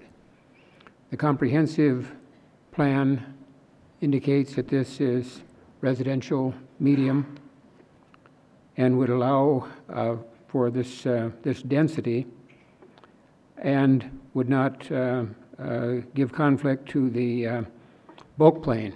Yet the land development code suggests that the bulk plain should be, that limitation should be adhered to. On the other hand, the building that is being proposed would not cast shadow, would not be a problem. It does not cross into another zoning district. The house that lies to the north is still in the residential medium density zoning district. So even though it's next to a single family residence, it's next to a property or a residence that's in the same zoning district. So those are questions that I have. And another one is, it really is the project as proposed tonight, is it ahead of its time? Should it wait for the house, for the property to the north to develop in the same way that this property is developing? But then, of course, there are still more houses to the north. There's not just a single house to the north. North of the next property is another single-family residence, and then another single-family residence. So those are the problems that or the issues that I have in mind as I consider the project. So I hope that other clarifications from council members or from anyone will help me with those questions as I come to a vote on this development. Mr. Daly, is that something you can help Mr. McGough on or not? I think we should have the applicant certainly try to address the questions that Mr. McGough has indicated, and certainly staff, depending on what the developer says, can chime in as well. Yeah, I don't know if this will help you in your decision. I hope so, but it's kind of ironic that if we were to put even a very small duplex on this lot, the property to the north now has a 35-foot height restriction, 15 feet, no bulk plain. And so, and I know I'm not going to articulate this properly legally, but it just, to me, seems very odd, and I've never run across it, when what I do on my property within the same zone district affects what they do. And not subjectively affect, actually literally affects what we can do. So if that was a vacant lot next door, we wouldn't have a bulk plain. If it was a duplex, we wouldn't have a bulk plain. So, and this is a multifamily district. And with all due respect to homes that have been there, it's a multifamily district that's being handcuffed by a single family home that is really, it's not within what the district is. The district's a multifamily district. And so, like I said, I know I'm probably not exactly saying it the way I want to, but I've never what somebody does, the use on their property, as long as it's allowed within the district, should not negatively affect literally what somebody can do. You can have subjective opinions about, whether this is too tall and it's negatively affecting other things, but those opinions are all just opinions and subjective. What is on that property literally affects our ability, because we don't have a bulk plain to the south because there's a 3-story building. We don't have one on any other side. So it's very, like I said, it's very strange zoning that I've never really run across from that side. And it's a main reason why we're here is, we can work within the bulk plain. We don't want to. We think this is a better project, But, you know, this is a project that works. It steps back. It does some of the things that they don't want. And because of the built envelope, you'll end up with balconies facing the north. As the mayor pointed out last time, moving the balconies from the outside to the inside is probably going to hurt us a little bit from it's more desirable for them to face outward than inward. I mean, it just is. Mm-hmm. So if we're looking at this, we have to use, you know, the floors that are below us, how you use those things from a constructability standpoint to work within the bulk plane to terrace this back. Then you end up with a series of terraces that is within the rules, within the bulk plane, but I don't violate somewhat of the spirit of what we've been trying to come to an agreement on with our neighbor. Okay, that's helpful. I still have the questions, but you've helped to clarify those for me. Thank you. Okay. I'd like to call the property owner to the north back up for a question based upon that. So, Elena Gorlin? Either one or both.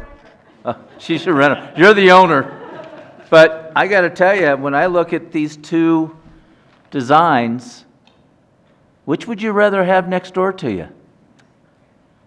I don't think that there is only two designs that could possibly be thought of to put on that property. That's what I think.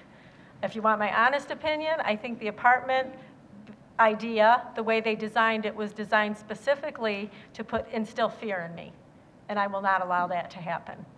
Well, you're so not going to. There are other opportunities. They can build. They can do other bulk plane. They can build it back like that. They don't have to put the decks there. But they have the legal right to do so. They do. Okay. They do. So recognizing that they have the legal right to do that, and even though you think it's being done to instill fear in you, yes. Which is more important to you? Not having balconies to the north, or having shade to the north, or not having shade to the north? I would have to probably think on that. I don't think that I can make that snap judgment. No, I don't want balconies. I think that's a huge invasion of our privacy. As you can imagine, if you lived there, you will hear and see everything that happens in our backyard by, I don't know, 8 families, 12 families, whatever. So no, I would not care for that at all. However, I really don't want to have a 35-foot. And, you know, I know he did have his son study there and stuff. It's kind of was hard for me to understand that. But I can assure you over half of our yard will be shaded. So that's not really acceptable for me either. So I guess I'm going to be the loser here is what's going to happen, regardless of what you decide. And I know you guys are all going to do your very best to get the best thing in there. And so I'm not saying that critically, but just honestly. Well, that's frankly why I called. We are going to be the ones that are going to lose regardless. Okay, that's why I called you up to try to get the best. If these are the only two possibilities that we can possibly come up with, if you want to know what I would really like there, didn't you say a church was an option? So if we're looking, if they would like to build a church, I'd be all on board for that. Oh, we'd hear lots about the traffic and the. Yeah, but you know what I'm saying. There are other options. So I don't want us to just think that these are the only two options and we must pick one of them. But I'm feeling like those are the two options we have before us tonight. So that's the. That's true. That's the struggle so you'll have to decide yes or no on that option, I guess. Hoping you were going to. That apartment building isn't really the option in front of you, right? That was just kind of their side thing that they might do if this other one doesn't go through. Okay, thank you. I'll call on Mr. Marriott. Thank you, Your Honor. If everyone is done with their questions, I'd like to start off by making a motion, then I'll make some comments. Please. So I move that Council Bill 18-013, an ordinance rezoning certain land within the City of Arvada, Old Town Commons Townhomes, from City of Arvada RM Residential Multifamily to PUDR Planned Unit Development Residential, 18.6 dwelling units per acre, and amending the official zoning maps of the City of Arvada, Colorado, 5417 and 5421 Allison Street, be approved on final reading, numbered 4632, and ordered published by title only. This motion is based on findings of fact on pages 11 and 12 of the staff report, and this motion is also based on the findings, or excuse me, that's it. The motion is based on findings of fact on the pages 11 and 12 of the staff report. So I want to make a couple of comments and see if I can't clarify at least my thoughts on this. So a couple general comments about the plan and the rezoning and what's before us. So I think what's before us today is much better than the last time we saw it. I think it's a significant change when you look at the percentage of change of, you know, the lot coverage, the open space, the parking, the number of units, you know, all of those things have gotten far more in compliance to virtually all in compliance. I like what the developer's willingness to make this comply as much as possible. But I think when you have a really small site, 4/10 of an acre, it's really difficult. It's really difficult to meet absolutely everything. I think also, big picture, there's great value in this area in units that are for sale, that are going to be individually owned, as opposed to apartments. We've had lots of multifamily development in the last 4 or 5 years that has all been apartments, and individually owned units, to me, add value to the area. I think you know, everything's really nice when it's new, but owned units, to my thought, do better over time, and so I really like to see that. I also think the developer has done a really good job of doing things like moving the balconies to the inward and to the east and the west, trying to be sensitive to their neighbors at cost to them. I mean, at really a sacrifice to them, and at trying to do that right. It gets to the question of the bulk plane and the effect that it has on the neighboring property. And one of the things I want to mention is that while not having to adhere to the bulk plane seems like it hurts the property to the north, one of the consequences here of this development is it also frees up the property from the north to having to adhere to a bulk plane on their south side. So while I feel for the current owners and the resident in this property, there is some value gained back there by having the bulk plane now not apply to them if they were to do something different. And I realize not every property owner is ever going to want to do something different, nor ever sell for later development, so it may or may not apply to them at all, but it's not all just negative. I've lived in this area for a really long time, and this area is very much in transition from what it used to be, which was single-family houses on larger lots, to mostly multifamily development. It's also, you know, the metro area has changed, Old Town Arvada has changed, the way we're getting around these days and the way we're living is changing. And I just don't think we can, nor was the zoning rules ever designed to freeze us in place. So it's kind of a long roundabout way of saying I'm in favor of this rezoning. For the reasons that I just outlined, I think it creates a nice project. Help this area while it is in transitioning. I don't think there's any value in freezing it in where it is. I think there's a lot of really positives to this particular development. I think there's other things that could happen here that would be worse or would be no better. And I think the developers have a right to develop their property and have gone, I think, to very great lengths to try to make this fit in and to produce a development that's, while not perfect for every interest involved, is appropriate and is appropriate for most of the interests involved. And so for that reason, I will be voting yes on this motion. Mr. McGough. Thank you, Mr. Mayor. I too will be supporting the motion, and in doing so, I want to take a look at the criteria for rezoning, and also, since we'll be moving on to the PDP, mention something there since they really need to be considered in conjunction with each other.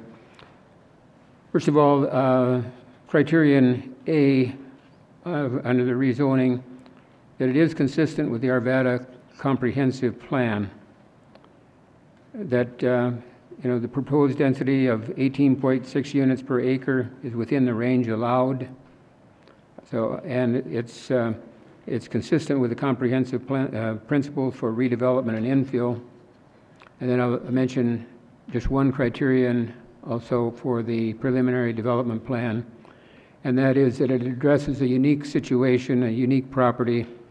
It does, in my mind, confer a substantial benefit to the city, not only in removing some blight from the properties containing the two homes that are there, but it also brings for sale properties into into a section of the city that will greatly benefit from them, and that it does represent an improvement in quality over what could have been accomplished if there were just strict application of the otherwise development standards. So I think based upon the standards that I've mentioned, that it's fully justified to vote in favor of the motion. Thank you. Ms. Ford?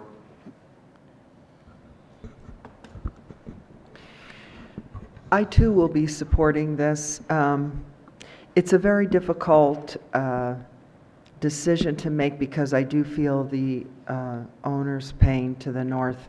But given the fact that it is an allowable, with the rezoning, and I do want to thank the developer because I do think that you have gone a nice distance for this property given your limitations. And I think that I'm always going to be in favor of for sale properties because of the longer life, the word's not coming to me, but the fact that people usually are more long-term and more engaged in the community. And so I think it is a good project given what could be there, and so that's why I'll be voting for the project. Mr. Pfeiffer? Thank you, Mayor. Just want to point out, I think one thing that we sometimes forget is the utilities and the easements become a challenge for properties to get developed. And, I appreciate the fact that we're working with this, and I also appreciate staff, looking at the traffic flows of that, because I recall another development where they had an alley really close to an intersection that created a lot of heartburn for City Council. So aligning it as best they could to that, I think, created a safer exit for those citizens. So, I want to talk more about the utility side of it and the underground that causes these headaches. Also, I appreciate the fact that breaking up the roof line is a big thing for me because sometimes we look at tall buildings and it's just square block of, it could be shade or just a wall. And when you break up roof lines and create little setbacks and character, it at least breaks up the view and doesn't put a big old wall right next to the neighbor. And I know it's not exactly the best thing for the neighbor, right today, but I do agree with all the comments made by my peers so far that this is the best we could do, and I appreciate you relooking at that, so I'll be supporting the applicant's Mr. Jones? proposal. Thank you. Yeah, this is a hard one, and I've... They're all hard ones. Yeah, they are. But when the public hearing was closed, I initially thought that I was struggling with the bulk plane requirement. I'm struggling with, obviously, I hear the resident to the north and understand their concerns. But what I fear is that it could be worse. And I certainly understand what you said. I'm hoping that wasn't a scare tactic. The challenge for me is I really do believe that the applicant has made a lot of changes that are much improved from the first go around.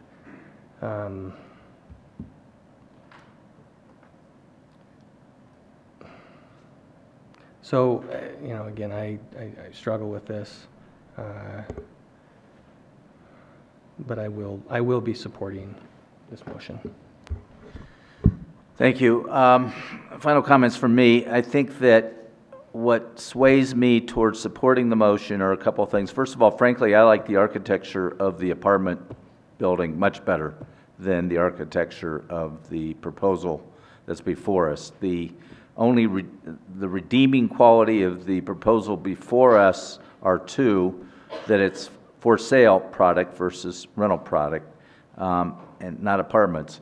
And secondly, that they've taken at least some effort to avoid what Denver's dealing with these slot townhomes that they're now putting some severe limitations on. This at least has windows on the front side, is more appealing than those slot units that are going up along Tennyson and things of that nature. So that makes it more tolerable to me. I wasn't crazy about the internal patios last time, but as the concession to the property owner to the north, frankly, you can get some of what you want. You're not going to get all of what you want.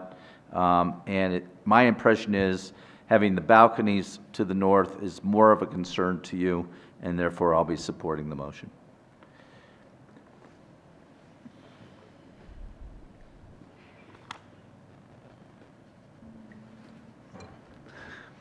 All votes are cast. That passes 7-0. Thank you. Okay, next motion. Thank you, Your Honor. I move that Old Town Commons Townhomes Preliminary Development Plan 5417 and 5421 Allison Street be approved, subject to the updated conditions of approval. This motion is based on findings of fact on pages 13 and 14 of the staff report. Motions for approval of the PDP. I assume that includes some language in terms of the HOA. That's correct. That's a requirement. We won't allow a party wall agreement with the development of this type. okay. Very good. Ms. Miller, your vote. All votes are cast. That passes 7-0 as well. I want to apologize to both the applicant and to the citizens who appeared at the last hearing that was continued. Partially, I'm sure, due to my absence, which was not expected, but I do apologize to not being here when this matter was originally scheduled and you all showed up ready to move forward. With that, let's do a very quick stand in place, and then we'll move on with the rest of our agenda.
take their seats. This next one will go very quickly, and then we'll slow down again, I'm afraid. I'm going to open the public hearing on Council Bill 18016, an ordinance adopting the floodplain map dated February 13, 2018, as the official floodplain map of the city of Arvada, superseding that dated September 15, 2015. Mr. Devon.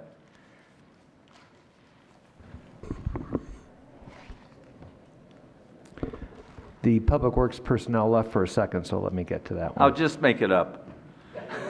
No, don't make it up.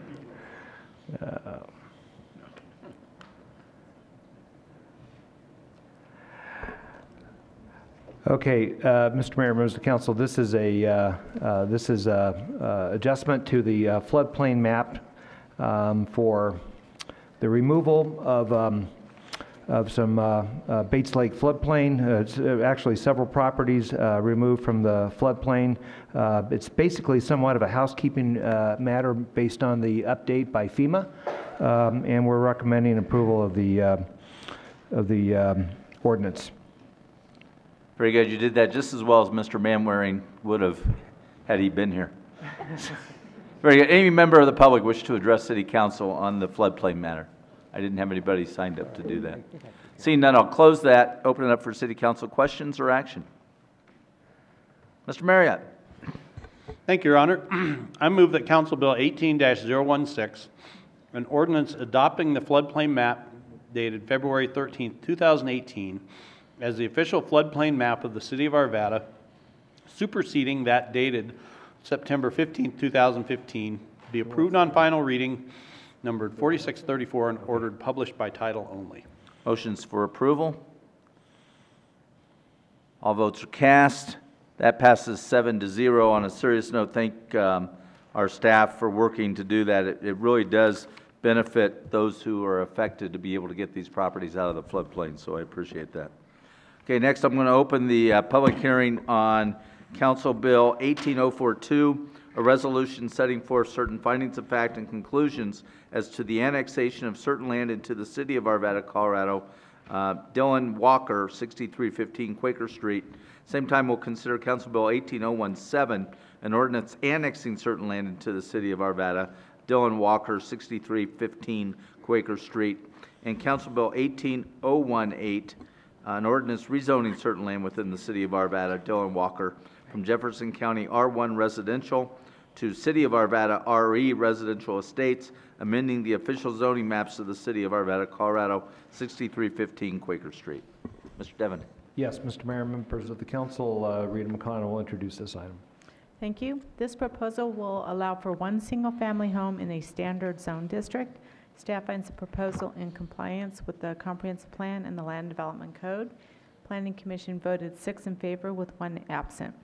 I have received the affidavit of mailing and posting log, and they are in order. Jeremiah Bebo, Planner 1, and other staff are present for any questions.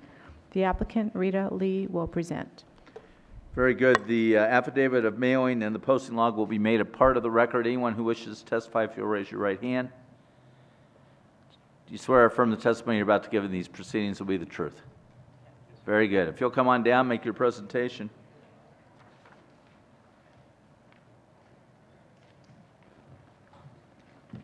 Good evening. You. I'm Rita Lee and Robert Patterson. Okay. And thank you for allowing us to present this lot. We live just right down the street. Several other lots were already annexed within the city.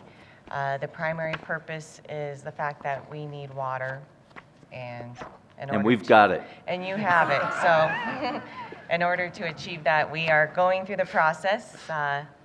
It's named after our son, and we'd like to build a single-family unit on it, and appreciate your consideration and available to answer any questions you may have. Is there anything else from you, or do you think she's got it covered? If you want us, I don't know if you saw the presentation or... We've reviewed the packet. Is there any member of the public that would like to testify on this matter? Seeing none, I didn't have any on sign-up sheets, so we'll close the public testimony, so you don't get to rebut anything. Great. And we'll now open it up for City Council questions or action. Mr. Pfeiffer. Well, if there aren't any questions, I was going to make the motion, but... Mr. Jones, did you have a question? Mr. Jones was trying to... I saw his finger over there, ready to... You did. Go ahead, Mr. Fiver. I'd like to move that Resolution 18-042, a resolution setting forth certain findings of fact and conclusions as to the annexation of certain land into the city of Arvada, Colorado, Dylan Walker, 6315 Quaker Street, be approved. Motions for approval. All votes are cast. That passes 7-0. I move that Council Bill 18-017, an ordinance annexing certain land into the city of Arvada, Dylan Walker, 6315 Quaker Street, be approved on final reading number 4635 and ordered published by title only. This motion is based on the finding of fact adopted by the Planning Commission. Let me clear the votes from the first one. The first one did pass 7-0 if I didn't display that properly. And that passes 7-0. Thank you. I move that Council Bill 18-018, an ordinance rezoning certain land within the city of Arvada, Dylan Walker, from Jefferson County R1 residential to city of Arvada RE residential estates, and amending the official zoning maps of the city of Arvada, Colorado, 6315 Quaker Street, be approved on final reading number 4636 and ordered published by title only. This motion is based on the finding of fact adopted by the Planning Commission. Motions for approval. All votes are cast. That passes 7-0. Thank you. Congratulations. Welcome to Arvada. Enjoy our water. Okay, next I'm going to open the public hearing on Council Bill 18-019, an ordinance annexing certain land into the city of Arvada, Sabel, 5650 Ward Road. At the same time, we'll consider Council Bill 18-020, an ordinance rezoning certain land within the city of Arvada, Sabel, City of Arvada from Jefferson County A2 Agriculture to City of Arvada PUDR, Planned Unit Development, Residential 12 dwelling units per acre, and C1 Conservation, and amending the official zoning maps of the City of Arvada, Colorado, 5650 Ward Road. We'll also consider the Sabel Outline Development Plan for Colorado, 5650 Ward Road, and the Sabel Preliminary Development Plan for Arvada, Colorado, 5650 Ward Road, and the Sabel Preliminary Plat for Arvada, Colorado, 5650 Ward Road. Mr. Devon.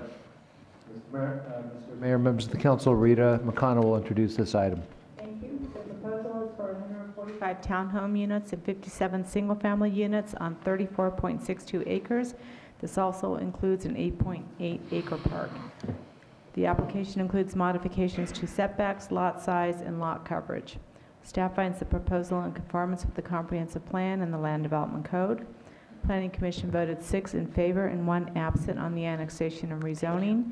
Planning Commission voted 5 in favor, 1 against, and 1 absent on the official development plan and the preliminary development plan and the preliminary plat. I have received the affidavit of mailing and posting log, and they are in order. Linda Hoover, senior planner, and other staff are in attendance for questions. The applicant, Matthew Cavanaugh, will present.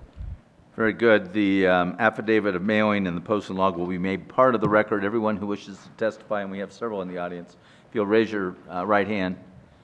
Do you swear or affirm the testimony you're about to give in these proceedings will be the truth? Very good. Mr. Cavanaugh, you may proceed. Good evening. My name is Matt Cavanaugh with Remington Homes. Pleasure to be here tonight. Good to have you back, Mayor. We are very excited about this project. I'm sure everybody has driven by this project at some point in recent days even. This has been a project that we are excited for a number of reasons. One, that the timing of this project and the ownership has made progress through the old land use there to purchase the property, and we saw a great opportunity here to bring a great project. I have John Prestwich here with PCS Group that's going to run quickly through the presentation, and we will be here for question and answers. Thank you. Hi, good evening. John Prestwich with PCS Group. We're a land planning, landscape architectural firm in the metro area, 200 Calumet Street, Denver, Colorado, 80223. As Matt mentioned, we are very excited about being involved in this project. We've actually been working on various plans for this property since about 2007.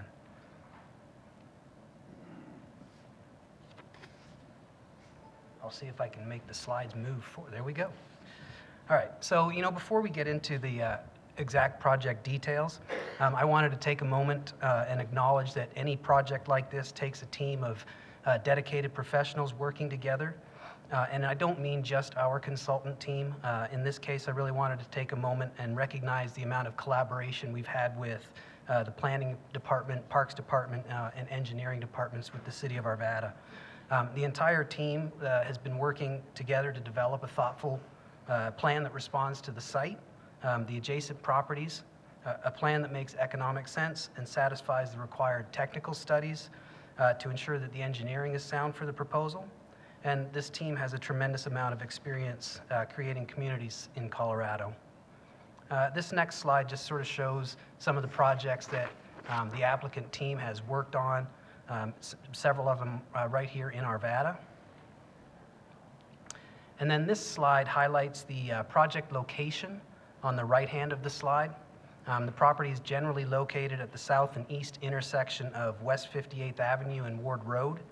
The full property is a little over 25 acres, and it's the former site of the Sabel Nursery. We've elected to keep the name of the former nursery as the name of the new community. And the property is identified in the City of Arvada Comprehensive Plan as medium-density residential. And the request for the annexation to the City of Arvada is logical. It's basically surrounded by the City of Arvada. It has infrastructure all around it, and it's identified for development in many of the City of Arvada planning documents. So basically, we're requesting approval on a few related items this evening. The first is the annexation of the property. Again, the property's located within the City of Arvada planning boundary. It's a logical addition to the city. And with the annexation of the property, we're requesting a zoning. The third request is for the approval of an outline development plan. This document essentially provides the vision for the project and outlines the standards used to put together the preliminary development plan. And finally, we're requesting approval of that preliminary development plan and preliminary plat. And that really provides more detail to ensure that the sound planning and engineering standards can be met. And this slide depicts the current comprehensive plan for the City of Arvada. Should be a small green star there that highlights the property located within the larger context of the comprehensive plan. It highlights that the property is well located within the city's planning boundary. And then I also included a map, really from RTD, showing the Sabel property in proximity to the Ward station. The station is less than a mile south of the Sabel property boundary. So the vicinity map here, let me see if I can get that to pop. There we go. The surrounding uses around the Sabel property are highlighted kind of on this slide. In general, the western adjacent uses are a variety of commercial and office, including medical office uses. To the north of the site is a variety of retail, apartment, and residential uses. And to the east, there's an existing residence, a couple of existing residences, and then the Timberline development, a mix of residential uses, but primarily an apartment community. And to the south is the Van Bibber Creek Trail, and then southwest, more office uses, and the southeast, existing single-family residential. So this next slide is an aerial view highlighting the property looking towards the southeast.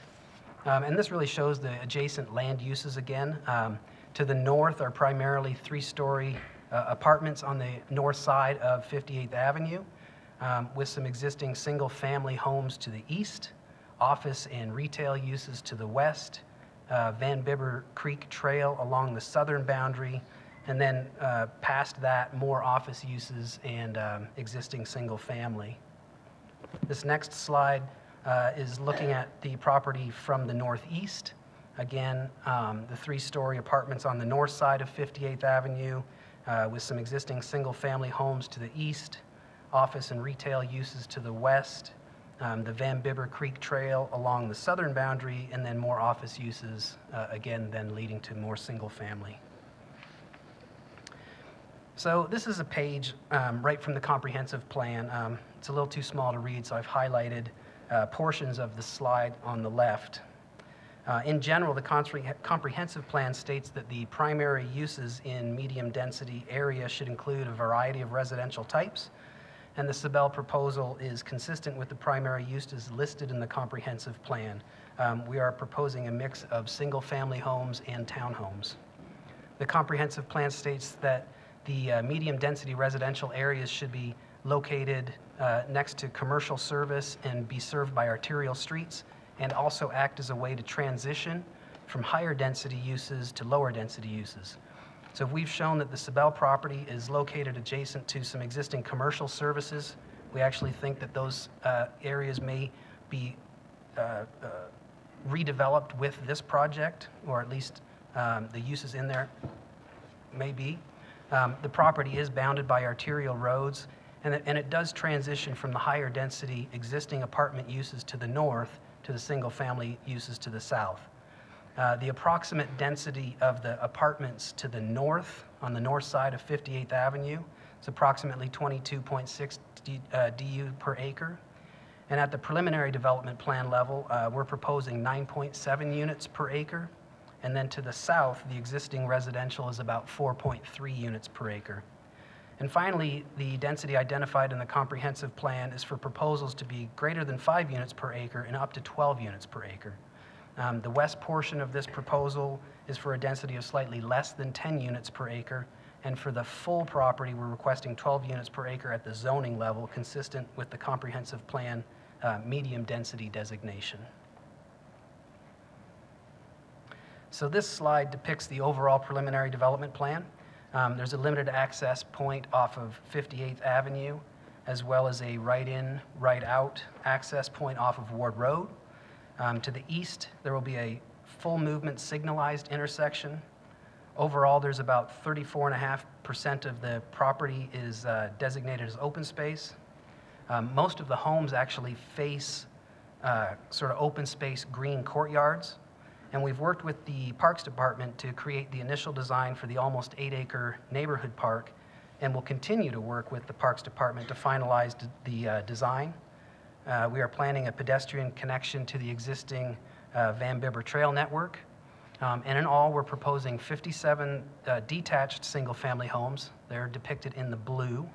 And we're also proposing 145 townhomes depicted in the red color. Overall, the proposal generally transitions in density from the townhomes to the north to the single-family homes towards the south. And again, the proposed overall density is 9.7 units per acre. So this slide is pretty self-explanatory. It comes from the cover of the preliminary development plan. In terms of general land use, you can see about a third of the property is allocated towards residential uses. A little over a third of the property is in open space uses, and a little less than a third of the property is right-of-way, private drives, parking. Interestingly, it's almost an equal split in terms of land area between the land allocated for single-family lots and for townhome uses. So we've prepared a series of images to depict how the homes will sit on the property. This image is of a single-family home. The theme that has been developed for the project is a modern Colorado farmhouse theme. The vicinity map at the top corner shows the location of where the view is taken. It's basically along the main street coming into the property. The fronts of the homes include covered porch areas that in this case face a tree lawn and detached sidewalk that is ultimately leading to the neighborhood park. This is another home a little bit further down that same street. The architecture includes a significant amount of masonry as well as room for water-efficient plantings. And finally, along the same street, this image depicts a house at the corner across from the neighborhood park. And then this image depicts the conceptual design of the townhomes as you enter off of Ward Road. The design is intended to be complementary to the single-family homes, and each home has a large covered patio on the second floor there. This is the same building from across the street, trying to get a sense more of the full building. And then this image shows a set of townhomes fronting onto a green court area that's more centrally located in the project. And the green courts will include turf areas, plantings, walks, seating areas, and each one of them has sort of a gathering area. And then another view kind of looking down the green courts with the for sale townhomes on either side. So, one thing that we know is parking is always an important consideration, really in all these projects. But in this case, all homes will have a 2-car garage. And we've committed to putting in the community covenants that garages are required to be used for parking and not storage. This slide depicts the areas of off-street parking. The green boxes with the numbers indicate the location and number of spaces in those boxes. Overall, we exceed the parking requirements by about 70 spaces, and that does not include on-street parking. The street section for the 2 primary streets through the property do allow for on-street parking. The north-south street can accommodate about 32 spaces, and the east-west street can accommodate about an additional 65 spaces. So we prepared this slide to show the proximity to the adjacent land uses in the area. From the north, the proposed townhomes are about 185 to 195 feet from the existing apartment and retail areas.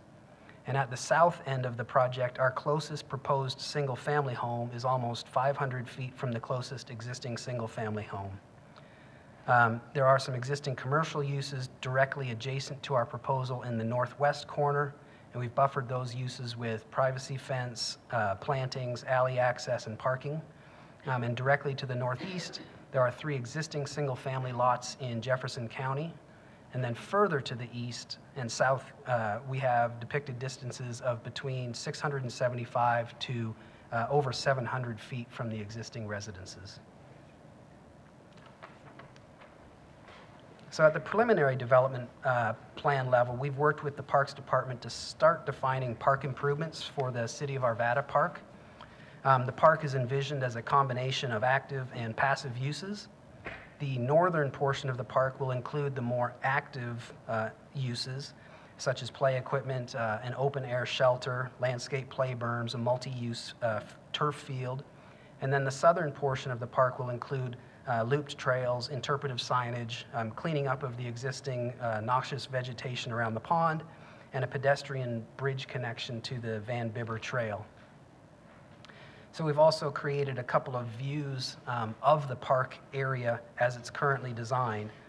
This view is standing on the south side of the existing pond area, and you can kind of see several of the looped trails visible in the slide. And a concept for informational signage is in the bottom of the image. And you can kind of see the multi-purpose field towards the center of the image.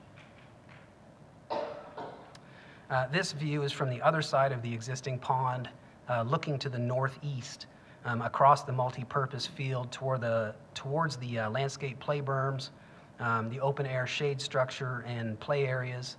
And you can kind of see the proposed development in the background. Again, this park will be connected to the Van Bibber Creek Trail system by a pedestrian bridge linking this community and this park to all of the park and trail amenities in the adjacent area.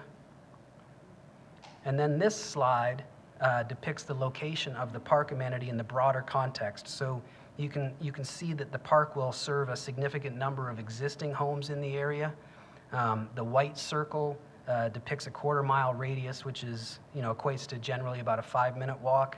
And then the yellow dashed circle depicts a half-mile radius, or about a 10-minute walk. So, in summary, we believe that this project is a logical infill addition to the City of Arvada. We believe that our proposal complies with the City of Arvada Comprehensive Plan, and the proposal provides a mix of compatible residential uses providing housing diversity, including single-family detached homes. The property is surrounded by existing infrastructure, and the project will contribute to regional improvements. And finally, a City of Arvada park will be built with this project. That concludes my presentation. We're obviously here for questions. We've got our team with us, so thank you very much. Thank you very much. Okay, now I have a number of people who have signed up to speak. I'll start with Patrick Thompson.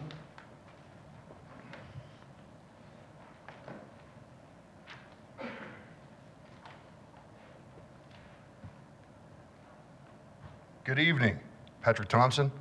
I'm born and raised here in Colorado, Arvada, Colorado. Actually moved out of Colorado for 17 years, and I moved back to Arvada for a purpose because I love this place.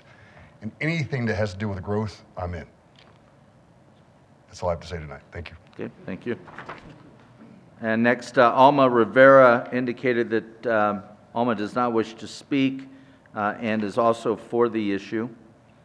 Chad Allen.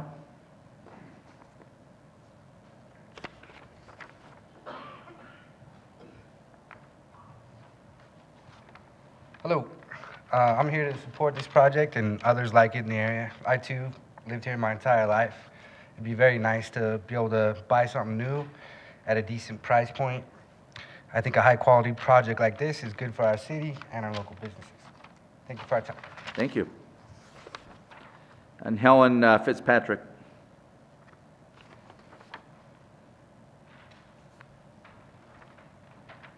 I hear I only have 3 minutes, so I'll make it quick. I'm Okay. Helen Fitzpatrick, and I live at 14338 West 88th Place in Arvada.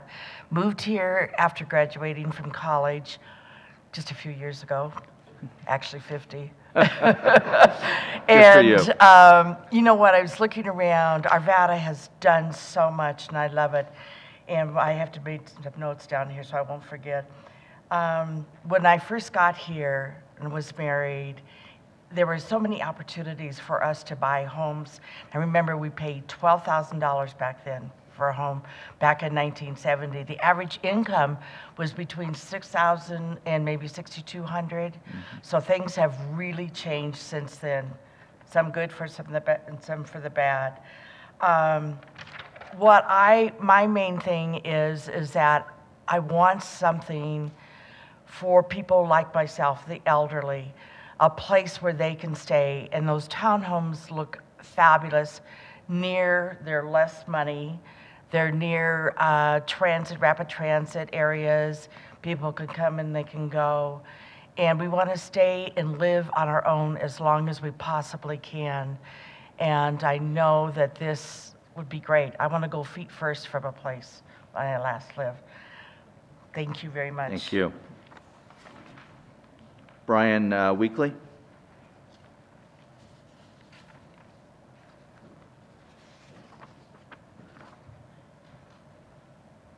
Good evening. I haven't lived here 50 years. I'm almost 47, and so I've lived here almost 47 years.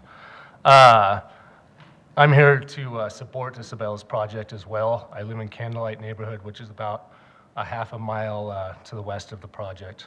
I grew up in Arvada and graduated from Arvada West High School.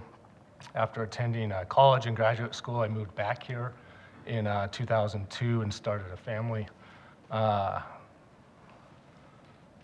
I'm currently a faculty member at Colorado University Department of Orthopedics, and recently started a new business in Arvada called F45 Training. Started about 9 months ago, so I speak here as a longtime Arvada resident and business owner. We need more housing in Arvada to support the growing population and to capitalize on all the economic growth opportunities. I researched many areas in the surrounding communities to put my new business and decided on Arvada because I like the economic growth that it's had over the last 10 years as well as the projected economic growth. I also have high hopes that my children will want to move back here after college to start a family of their own, and in order for that to happen, I believe we need to continue to support smart growth and initiatives like this project. Please approve this project so that Arvada can continue to grow and thrive. Thank you. Corey Solinsky.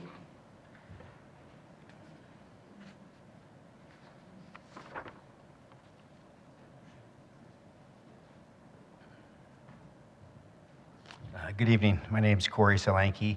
I also graduated from Arvada West. Moved away. I was in the Navy. I moved back, and in the last 5 years, I've rented 3 different houses in Arvada. It's hard to find a home. I've been looking for a home as the home prices have gone up, and love it here. Watch a lot of development happen, and looking for some development that can possibly get me a home here too. So I'm in support of this project. Thank you. Thank you, and thank you for your service. Holly Bristol, sorry. So I can read that now, yeah. Oh, sorry. Looks like I'm in a long line of Arvada-loving residents here that have been born and bred. I'm part of 3 generations now of Arvada residents, multiple businesses in Arvada. As I was sitting here listening to you all talk about the previous development, Mr. Marriott said something that I agree with, that you can't stand still. Arvada has been growing and we all love it. There's new restaurants and cool places to go and young people, and it's really vibrant right now. We have to continue to grow to keep it strong and vibrant, in my opinion. Housing stock in Arvada, as I talk to realtors around town, is in a crisis situation. We need communities like this, in my opinion, to add more options for people who don't desire traditional single-family homes. This model of sprawl, is what we're all used to, might be going out of date with the advent of hopefully our train coming and all this kind of thing. This is a well thought out project with lots of open space and nice architecture, and I hope you approve it. Thank you very much. Any other member of the public like to address City Council on this issue? Seeing none, I'll call the applicant back up. It doesn't sound like there's going to be a need for rebuttal, but I'm sure we're going to have some questions for you. And let me start with one that came up in the previous hearing. Do you have any sense of price point, particularly on the townhome units? Yes, Mayor, we talked about it a little bit. The townhouses, will be about 1,600 square feet to roughly 2,100 square feet, 3 to 4 bedroom. We're probably looking in the mid to high 3s starting. So we think that's a great price point to get people in to a townhouse in a wonderful area. And for the single family, they'll be a little bit different segment, about 1,800 to 2,400 square feet. And we'll probably be starting in the low to mid 4s for that. Okay. Remington homes, we provide a lot of upgrades, so those can go, up from there, but, to get people in the door, we think that's a perfect spot to start at, so. And can you talk a little bit about why you're now willing to build some townhome projects in our community? Yeah, probably we started 15 years ago exploring townhouses in a project called White Fence Farm was one of the first ones down in Lakewood, and we had a lot of success with that. A lot of those townhouses at that point were designed for an empty nester, so there were a lot of ranch townhomes, and we've done a lot of that. We've done some of that in Whisper Creek, and only in the last couple of years we've really explored a market that we haven't entered into, and that is it could be for younger generations, but it's actually turned into younger and older. And where we've had that success is in the town of Superior. We entered into a project up there in downtown Superior, a redevelopment of that property up there. And we've had great success in this 3-story product. That price point creeped up a little higher being in the Boulder County market, but we see that demand right here in town, so right here at home. Very good. Yep. Will you have some first floor masters? On the end units, possibly. It's a challenge with the 2-car garage and the size to do that. There is ability to have a bedroom in that first floor. Frankly, the best utilization of that master is up. Okay. So, yep. Okay. Apologize, council, for letting me jump in and hog from the beginning. David Jones. Well, first of all, thank you. It was a very interesting concept there. But a couple of questions. The on-street parking, can we go back to that slide?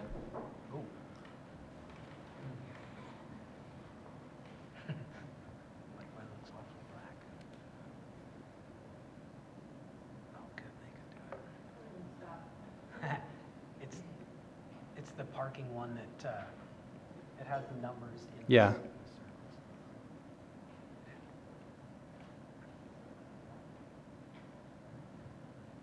Right there.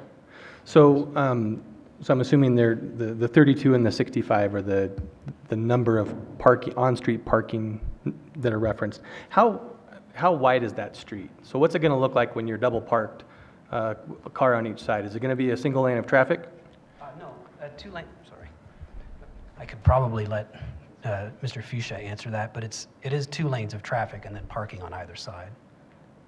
So what is it curb to curb?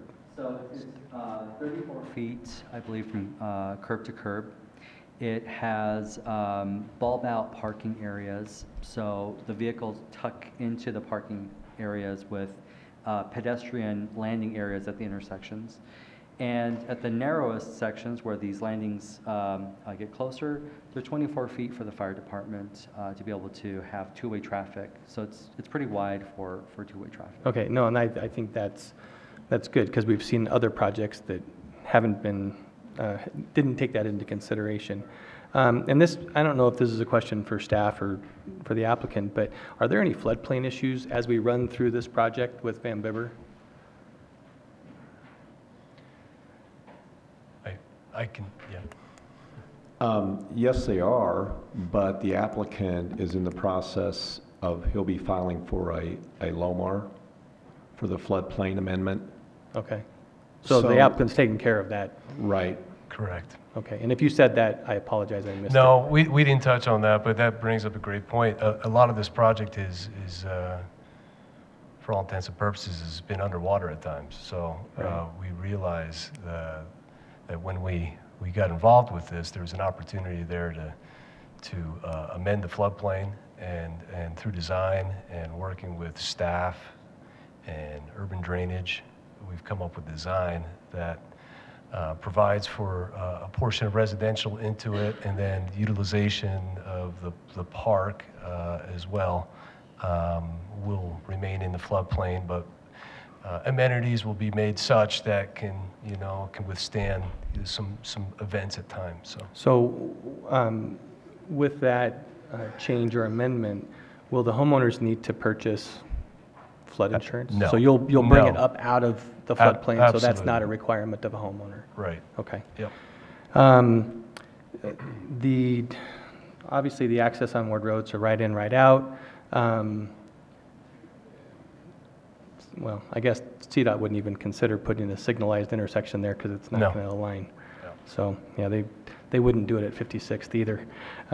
Speaking of 56th, will the sidewalk, and how far north will your sidewalk carry? Is it going to carry to the medical offices there? I guess I'm looking for connectivity from 56th to 58th on the, so 56th just south of your project. It's almost off the page here. The area that you're you can't really see it. there. I don't know if there's a better image. It's a challenge there because the box culvert there that CDOT built doesn't provide for a very large access way through there. We take it absolutely as far as we can, and then we took it a step further by providing pedestrian crossing over Van Bibber for pedestrians that are south of Van Bibber to access safely north onto the project and circulate through the project. So there won't, as a condition of your project, doesn't include any sidewalk along Ward Road? Just as far as our property line will go. Yep. So from property line to property line? Correct, yep. So from a sidewalk gap perspective, what does that create for us as a city? Or how do we address that? So Councilmember, the sidewalks along Ward Road, they tend to kind of vary property by property. There's sections that are detached, wide sidewalk. that surround their property boundaries. And I believe the section along the medical facility is actually just attached sidewalk. So it exists, but it's not detached. Same thing to the south as well. There is sidewalk. It's, I think, attached for a section of it, and then it becomes detached and nicer as it kind of carries through to the south. 58th Avenue as well. The property will have sidewalk along the development and add sidewalk where it's missing currently. So it bridges and closes a gap along that frontage. With that said, the project is also providing sidewalks throughout. The sidewalks are, in some cases, detached through very walkable kind of trail areas. And there's trail connectivity to Van River Creek Trail. So if a pedestrian is uncomfortable walking along an arterial roadway, they could potentially take the internal roads and walk away from the roadway to get around the neighborhood. Okay, good point. That's all I have. Thank you. Mr. Pfeiffer. Thank you, Mayor. Point of clarification on that width of that road. It says 32 in this plan. Is it 34? If it's 34, that's a good answer. No, I'm sorry. It's 32 for our minor collector street. But basically what we're back a curb to back a curb is closer to 33. So I think I said 34 maybe for the width of the road, curb to curb. So it's 32 from flow line to flow line. 32, so 32 total, but not from what point? Not the gutter or with the gutter? From behind the curb to behind the curb, Oh. it would be a little wider.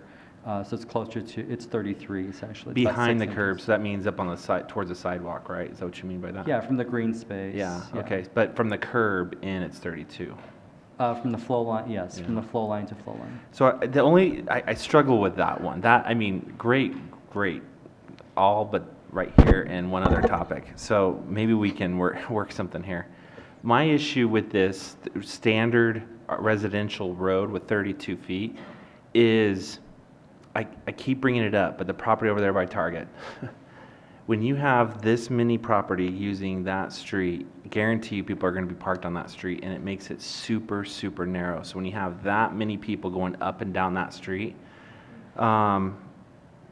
the way it works now is one person has to pull over. It's like the chicane nightmare.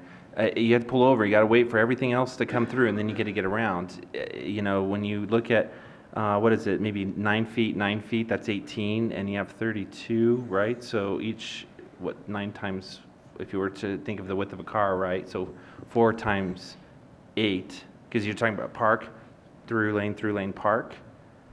So that That's would 32. So I mean, you're talking really close, not clipping mirrors. When we have that problem on Ralston Road, you know, look how those lanes are 9 feet, and how many clippings we have. So where I'm leading is the main road in and out, just because that's an arterial for 204 homes. I just think it needs just to be a little wider. I mean, just for the comfort of through traffic. I've been through way too many properties where we approved this. And I drive through them, and I'm just growling on why we did that. Sure. And the neighbors and people live there are pissed. You know, everyone's mad when you're driving. And I just had, you know, we of course always ask the staff how wide. Yeah, I know. And it's based off of what the traffic counts are and all that. And then there's one other factor that we always have to remember, because, like you said, it does slow down the traffic, and that is, in essence, the point in a lot of these residential neighborhoods is to create a traffic calming situation and Well, I think your bump outs on the corners do that, right? But I can guarantee you that there'll be street parking all over these streets. Mr. Pfeiffer, we know it. If I may, the 32 feet is our standard collector section for residential. minor collector streets, and it follows that section contained within our ordinance adopted standards. And so they're following that standard when they put the 32-foot street in here. So if you take 2 7-foot lanes off there for parking, that leaves you with 18 feet. So that's indeed 2 9-foot lanes, which at this speed is perfectly acceptable. Is that standard? The 7 foot is the width of a car? It's the width of a parking space. But is it a width of a car? A car is typically 6 feet wide. Okay.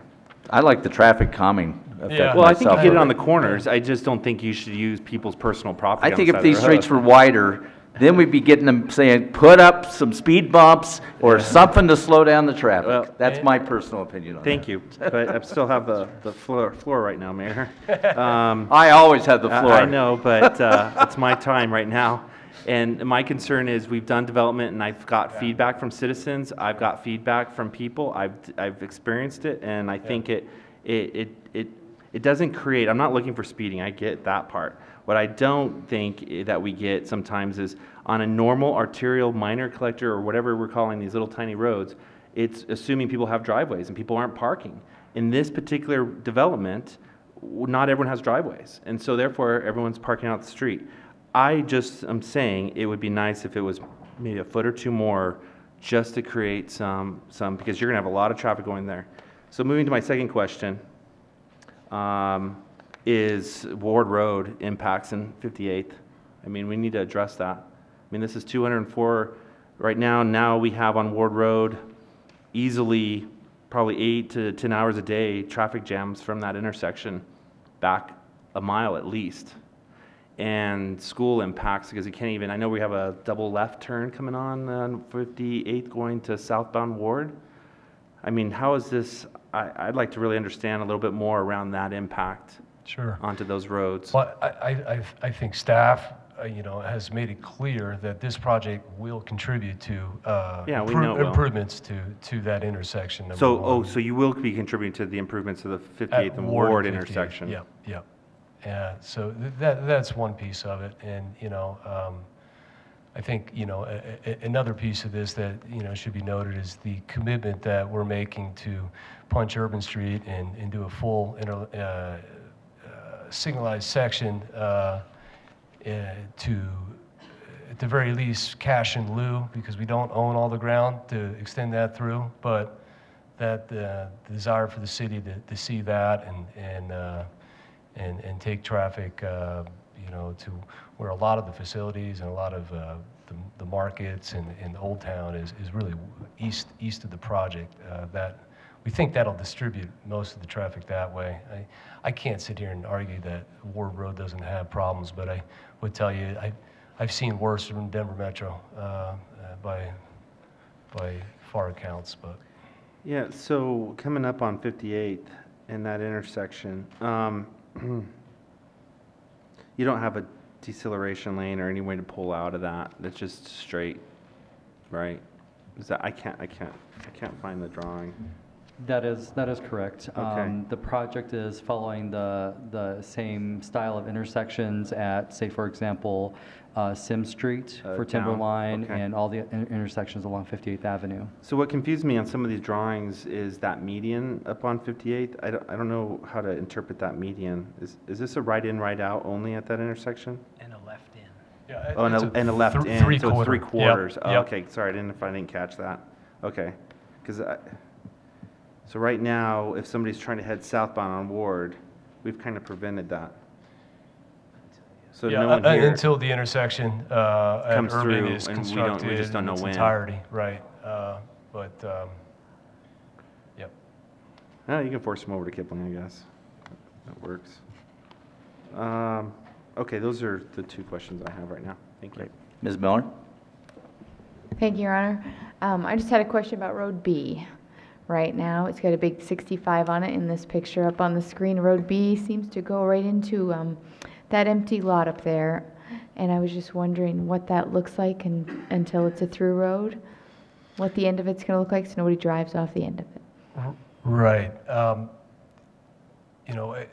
Essentially, the ownership of what we have today ends where the color rendering basically is. So to punch that road through in the future will require acquisitions from those property owners.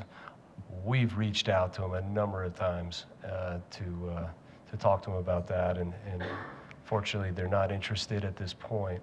But that said, we were ensuring that the city has the cash to proceed with the building of that, and in the interim,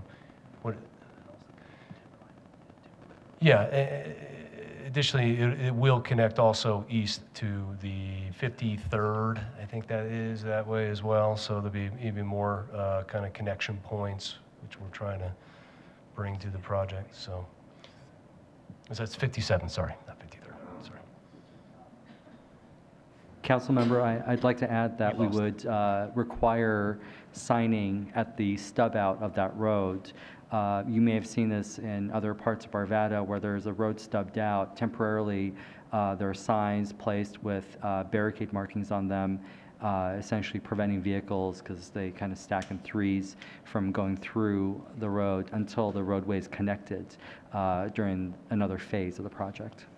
Yeah. Thank you. Yeah, that's what I was looking for. Yeah, the barricades. we're open to barricades and if they could or look whatever. cute, not big orange and white striped signs, that'd be cool. Giant barricade, yeah. Mr. McGough. Thank you. One of the most impressive parts of the project, in my estimation, is the park land, the park that will be created there. And it'd be a combination of park improvements that the developer would undertake, and then some fees in lieu of whatever to make sure that it gets completed. My question is, just will the development of the park start right away, or will that wait until a certain number of homes are constructed? Do you have any thoughts on that? I know that'll all be detailed in a final development plan, but right, that's a great question. We'd like to get into it right away. We have some limitations with the LOMAR and CLOMAR process, so it'll fall into place as we can get through that process with urban drainage and FEMA. But I think staff and us, as the developer, want to get that park done. So if it takes a few years to develop all the residences, we won't have to wait that long for the park. Right, as soon as we're able to legally by FEMA to start putting improvements in there, we will. Thank you. If I could help clarify with that, the language that we put in the annexation agreement, it does require that they have to do that park prior to the issuance of the 100th building permit. So 50% of the way through their development, we're assured that we get the park. Okay. I guess I missed that. Thank you. Mr. Marriott. Thank you. Couple questions. I want to go to your ODP, your outline development plan, and you've got on there planning area B, which is not part of the preliminary development plan for this part of it, but it's specified there on the ODP, which we're being asked to approve today, and it's described as planning area B, about 4.5 acres and 22.3 dwelling units per acre. Seems like what's going to happen there is relevant here to this conversation, at least with regard to the ODP part.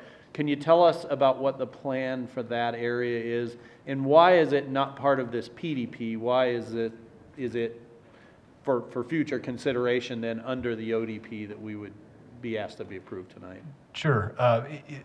Technically, it's not part of our acquisition, number one, but we're working with the seller and we want to acquire that. We have not designed a product for that yet, and furthermore, we have to work through the urban street and its alignments and the 57th alignment to figure out what we can actually do there.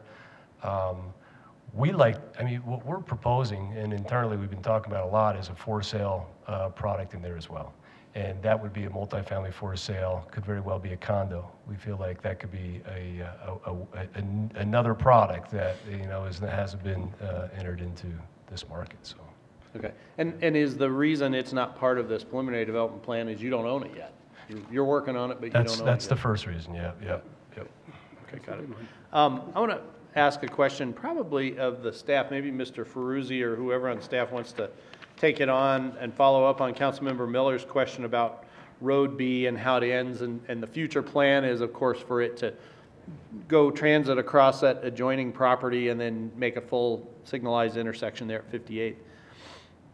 Does this plan, the approval of this plan, encumber that property in any way or commit that property to that alignment in any way? And I guess the way I would say it would be, while that's not part of this plan and not under this ownership, so obviously they don't have control of what happens there, if somebody were to purchase that property or properties and just decide, hey, look, I just want my big dream house on that property, and I don't want a road going right past there that carries, you know, traffic for 200 units past there. Does this plan commit that property to do that kind of regardless of what happens there? Well, I don't know, that may be a legal question, but I can tell you that from a planning perspective, and a traffic perspective, we're trying to get connectivity through the area. So it was very important to us to try to make that connection for Road B from Ward Road all the way to 58th Avenue. And where it aligns up, it aligns with Urban Street, which will be a signalized intersection, which will allow left turning movements in and out of the development, which was also a very important consideration I think John was looking at when he was doing his study for 58th Avenue and looking at the sequencing of all of that in there. What we did agree on is that this development will create a lot of the impact for that roadway, and what we didn't want to do is leave that tiny out parcel responsible for building all of that roadway, because that seemed like an unfair burden on that tiny piece of property. So what we are requiring these developers to do is to fund that extension so that we can see that that happens at some point in the future. So again, in the annexation agreement, we've got a trigger point that prior to the 100th building permit, they either have to find a way to work out a deal with that property owner to extend that roadway, or they would have to build it as far as they can through their property and then escrow the remaining portion so that we would have the funding to do that if at some point we're ready to make that connection. Okay. So as a legal matter, you would not commit the other property to extend that road. However, there would be restrictions. Anybody that wanted to develop that property, I'm sure, would visit with the city staff on that particular question, and they would be told this is generally what the plan is, but they'd have to work around that plan, but it doesn't commit the other property. Right. I guess I can look at it as if you're that property owner, this could be either the best thing that ever happened to you or the worst thing that ever happened to you, depending on what your plan is. I mean, I think if you're planning on developing that property, this just makes everything flow and natural and probably increases the value of that property as a developable parcel. But if you just wanted to live there, I think having that street running across the front of your house, you'd probably go, God, that's terrible. I wouldn't want to do that. What would be the options if, let's say, that parcel doesn't change hands or doesn't develop, and so this configuration we see here in front of us remains for a long time? Is there, and I think, Matt, you might have touched on this, is there a kind of a contingency plan, for lack of a better term, to have 57th continue to the east to hook up with, I don't know whether that's Sims or Tabor or whatever street that is, that will also have a full intersection. Is that correct? That is already part of their requirement as well. So they would have to extend Road B all the way to the north. There's also a requirement that they connect to 57th. When Timberline was designed and is being built, it goes right to that point on that west property line, just on the other side of the ditches that run through there. So the requirement is that they will connect to 57th, which will then get people over to Sims and to Tabor to go north. Okay. So worst case scenario as far as the traffic movement is, if that parcel doesn't develop for a very long time, there is one more access, which is east along 57th and then up. That's correct. There's actually two. There'd be Tabor, and then Sims would be signalized. Both those two. Okay. That's all I have. Thank you. So I'm clear on that. Is that connection on 57th going to happen from the get-go, or is that, what's the time? That too has some ownership issues as well. So to be honest with you, that connection I don't believe can happen. No. So it's the same instance as the Urban Streets connection to the north. The connection to 57th is also privately owned, not by us or the selling party here. So we're going to put the money aside in order to do that. But that's the best we can do today.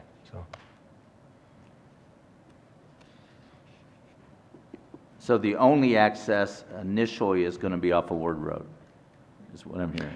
Ward and 58th. There will be access points to 58th through the center, almost dead the center of the project. Yep. Got it. Yep. Sorry, I was just below the... Won't be a giant cul-de-sac. No, I promise. No. Right. right turn only, but you can access a. Correct. Okay, got it. Yeah, and that's a 3/4, so you can turn left going westbound on 58th into the project, so. Okay, very good. Don't see any other questions, Mr. Marriott?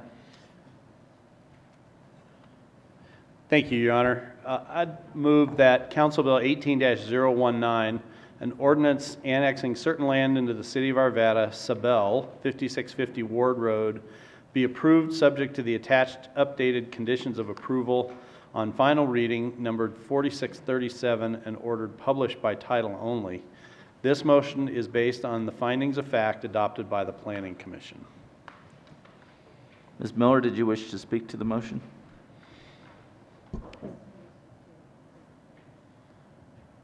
Yes. You may. I just am still clarifying when I can and cannot speak over You can here. always I'm speak. still learning. So I just want to let you know that I will be supporting the motion. I love this modern farmhouse idea. That is cool. I have not seen that concept. It's creative and it fits in Arvada, and I like that. I also love the decks on the townhomes. Love the park. I think you guys did a great job. Mr. Jones? Yeah, I just wanted to speak to the motion as well, and that I will be in support of it. I remember probably 7 or 8 years ago getting trapped by Wally Sabel on his property for more than an hour when he was telling me about his desire to sell this piece of property. And I think that you've done a fabulous job of kind of layering that into that infill piece, and I wish you the best. So, Mr. Jones, if you'll cast your vote formally. Thank you. All votes are cast. That passes 7-0. Thank you. Okay. Mr. Marriott? 1 second here. Okay. So I move that Council Bill 18-020, an ordinance rezoning certain land within the City of Arvada, Sabel, City of Arvada from Jefferson County A2 Agriculture to City of Arvada PUD-R, Planned Unit Development Residential, 12 dwelling units per acre, and C1 Conservation, and amending the official zoning maps of the City of Arvada, Colorado, 5650 Ward Road, be approved on final reading, numbered 4638, and ordered published by title only. This motion is based on the findings of fact adopted by the Planning Commission. All votes are cast. That passes 7-0. Thank you. And I move that the Sabel Outline Development Plan, 5650 Ward Road, be approved. This motion is based on the findings of fact adopted by the Planning Commission. Motion's for approval. That passes 7-0. And I move that the Sabel Preliminary Development Plan, 5650 Ward Road, be approved. This motion is based on findings of fact adopted by the Planning Commission. This is the preliminary development plan. Votes are cast. Passes 7-0. And I move that the Sabel Preliminary Plat, 5650 Ward Road, be approved. This motion is based on the findings of fact adopted by the Planning Commission. Motion's for approval. Passes 7-0. Congratulations. Welcome to Arvada. I think it's neat that you've kept the Sabel name. Those of us who have been around for a long time know about the Sabels and what they've done in this community in terms of the, they probably did a lot of the landscaping that we enjoy today. So we congratulate them for selling to a good, responsible local developer who frankly has a lot of credibility in this community because of your past work. And it's easier to approve a project when you can look at a track record and know that people who are going to come in are going to do a good job. So congratulations. Thank you. Thank you. Good night. Very good. We'll take a very brief recess and then go into our last set of public hearing. Now you can bring them out, huh? You want me to pass them down?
finally got one in somebody else's.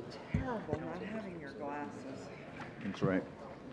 Okay, thank you all. We'll reconvene and take the last public hearing set. I'm going to open the public hearing on Council Bill 18021, an ordinance rezoning certain land within the city of Arvada. And is it Behunin? Well done. Behunin from City of Arvada RL, residential low density, to PUDR, planned unit development residential, 3.9 dwelling units per acre, and amending the official zoning maps of the City of Arvada, Colorado, generally located southwest of the intersection of West 67th Avenue and Balsam Street. Same time, we'll consider the Behunin preliminary development plan, generally located southwest of the intersection of West 67th Avenue and Balsam Street, and then the Behunin preliminary plat, generally located southwest of the intersection of West 67th Avenue and Balsam Street. Mr. Devon. Yes, Mr. Mayor, members of the council, Rhian McConnell will again introduce this item. This proposal will allow for the development of 21 single-family homes on 5.41 acres with modifications to lot size, lot width, front setback, lot coverage, open space, and retaining wall height. Staff finds the proposal in conformance with the comprehensive plan and the land development code. Planning Commission voted 6 in favor with 1 absent. I have received the affidavit of mailing and posting log, and they are in order. Jake Mitchell, Senior Planner, and other staff are in attendance for questions. The applicant, Craig Smith, will now present. The affidavit of mailing and the posting log will be made part of the record. Anyone who wishes to testify on this matter, if they'll raise your right hand. Do you swear or affirm the testimony you're going to give in these proceedings will be the truth? Yes, sir. Very good. You may proceed. Mayor Williams, good evening. Members of council, it's good to be with you this evening. As mentioned, my name is Craig Smith with Behunin Construction. We're here to propose to you tonight a development called the Estates on Gage Hill. We have a large team here with us tonight from our engineering firm, our home building partner, Sheffield Homes, our architect, our law firm, as well as our landscape architect, Outdoor Design Group. It's been a long evening. We appreciate your hanging in there. I'm going to do my best to streamline my, my presentation. So without going into too much detail on this slide, I just want to make it known that Behunin Construction in one form or another has been in Arvada since 1957. It's a family-owned company. Everyone is from here and continues to live in Arvada, primarily doing residential and commercial work beginning in the Denver metro area and then expanding throughout the Rocky Mountain region. The company that is developing this project, Behunin Construction, was launched in Q3 of 2016. In terms of an overview of the project then, as mentioned, it is 5.4 acres. It is immediately west of Arvada High School. The fence on the west side of the ball field is adjacent to the east side of our property. The major cross streets are 67th Avenue and Balsam. There is a home on the property, vacant home that is under contract to be demolished. There is another occupied home on the site, the Mildred Maker residence. We want to make it clear that the Maker property is not part of this development. We do have all the required easements and agreements in place with the resident of that property. She will be given access during construction, and of course, following construction, she will use the roads that we are constructing for egress and access to her property. Her property will be excluded from our homeowners association. This evening, we are seeking approval of the preliminary plat, the PDP, and rezoning. So in terms of zoning, it is currently RL, residential low density. We are seeking a PUD residential designation. Why? Because frankly, it is a very challenging site to develop. If you're familiar with this property, you know that there are some severe elevation changes. We also have an existing private road that we need to take into account. It's essentially an extension of Allison and currently serves 4 homes. With Arvada High School next door, the property is impacted by several Jeffco schools easements, and then of course there's the maker residence, which I just mentioned. And we have addressed all of these various conditions. The design of the project is in fact based around the unique nature of the site. So here's a drawing of the project. If we look on the east side, which would be to the right of that drawing, there are 7 two-story walkout homes. They will, the rears of those homes will face Arvada High School. The remainder of the project is 14 high-end custom homes. All of the homes are single-family detached, and you can see there where the maker property is carved out of our development.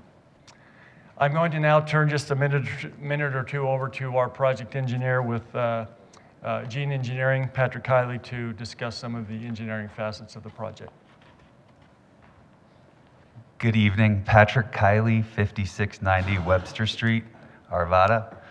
So as Craig mentioned earlier, the site is very challenging from a grading perspective, but we were able to grade the site so that the majority of the runoff, the storm runoff from the site, is directed to an on-site underground detention facility, providing full spectrum water quality and detention. This system will outfall into a proposed storm sewer, which is about a half-mile long, that will connect to an existing system in West 65th Avenue. As I had said before, the challenging terrain required a number of walls around the perimeter of the site. These walls are being analyzed for slope stability and global slope stability. All matters related to the drainage slope stability and global slope stability and other issues have been addressed using licensed engineers and other certified professionals. Thank you.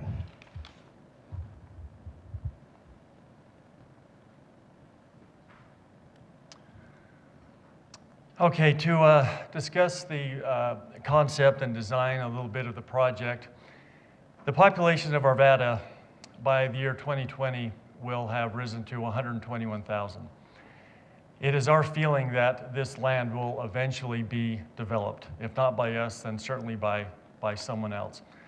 Arvada encourages quality infill development over sprawl, and we believe that what we are proposing is exactly that. We do recognize that when you're dealing with infill development, there are always going to be issues. Views of existing residents are going to be impacted. There will now be a little bit of traffic generated by the site where none was before. There will now be light emanating from the property where before it was just the dark field, water runoff, uncontrolled flow, etc. We recognize that these are issues when you're dealing with infill. We have done our best to mitigate each of these impacts. First of all, the density that we are proposing is lower than is allowed. The comprehensive plan future land use designation of suburban residential allows for 5 dwelling units per acre. The estates on Gage Hill is being proposed at 3.9 dwelling units per acre. The water runoff will actually be reduced. Instead of just running down that very steep hill on the south side of the project or the property, it will now, of course, be captured and directed into the city's storm and sewer system. Based specifically on neighborhood feedback, we have eliminated attached homes in the project. When it was first designed, those homes along the east side were all duplexes. But because of feedback received, particularly with the Hilltop development, which is just to the north of us across 68th, all of those attached homes were eliminated.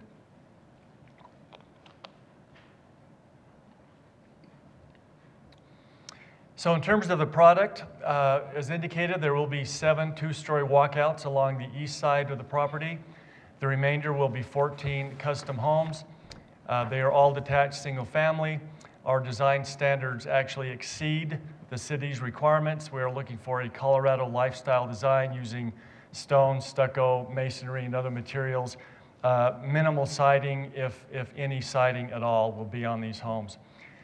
These are conceptual drawings only. Obviously, they're just rendering is what we have in mind possibly for the site. There is a lot more siding being shown on these than we will end up with. But just to give you an idea of what some of these smaller homes may look like, the others, of course, all being custom. I want to point out this particular slide, which shows the rear elevation of those homes that face Arvada High School.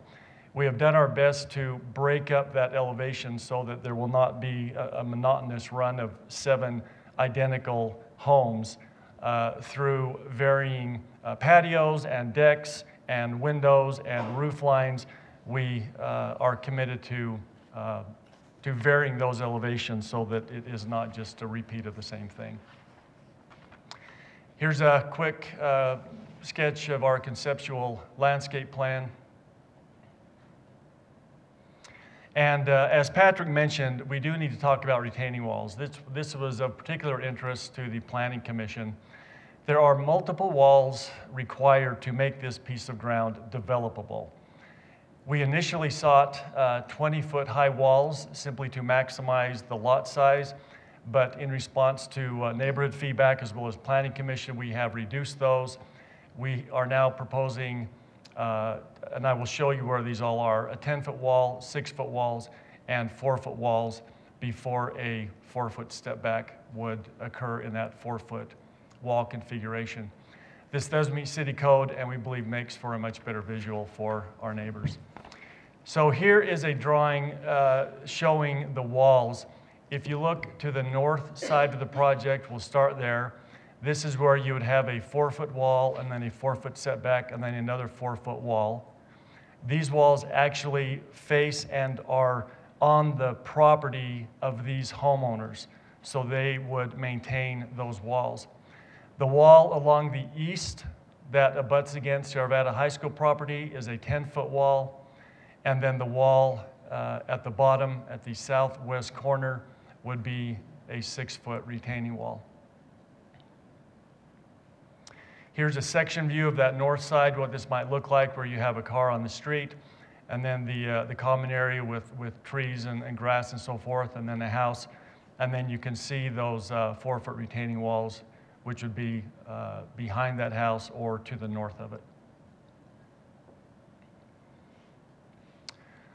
So with respect to maintenance, the HOA will maintain the wall on the east.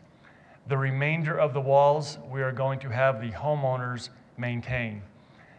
We have our attorney here if we need to call on him to answer any questions, but we have it certified that HOA documents can in fact be used to enforce such a rule. The concern was raised in Planning Commission that, you know, if I'm the first owner of the house, I might be beholden to the HOA rules that says I have to maintain the wall. But what about 20, 30 years from now, when I'm the second or third owner, do those HOA documents really hold any weight?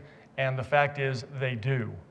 And through employing various legal means, the HOA can in fact ensure that my section of wall that is adjacent to my property is my responsibility, and I need to maintain it.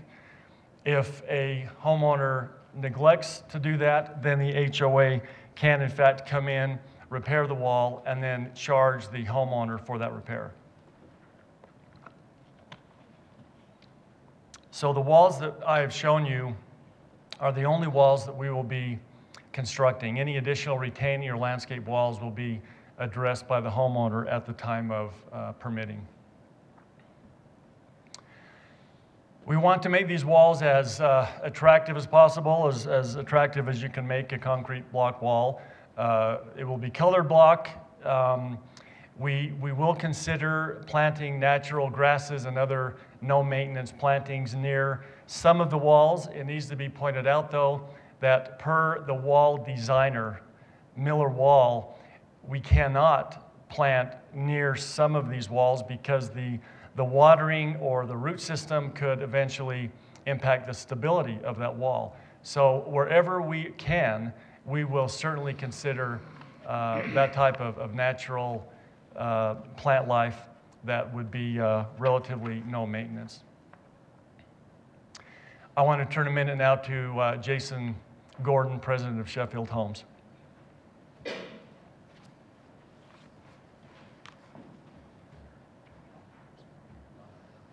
Perfect. I'm Jason Gordon, President of Sheffield Homes, and our address is 6777 Wadsworth Boulevard here in Arvada. We're grateful to be here and to be able to participate in this project. We've been a local builder around town since 1978 and built over 3,000 homes since its inception. We've built a lot of projects here in Arvada and are grateful to be able to continue that. These are a few just communities that we've built. We love to build in those communities in which we live. And there's quite a few projects that we've done just right here in Arvada and are proud of those projects and take pride in those. And we're just grateful to be able to participate in this project with the Behunans. And I think they've done a wonderful job in trying to make this a project that will fit very well into Arvada and fit well with the neighborhood and the surrounding. And it's our commitment that we'll provide a good quality home for our customers and for those that will come and live in these homes, that we'll be able to provide a long-term livable home for them. And we're grateful that we've had that opportunity to do it for many years, and I'm grateful to participate in this project. Thanks.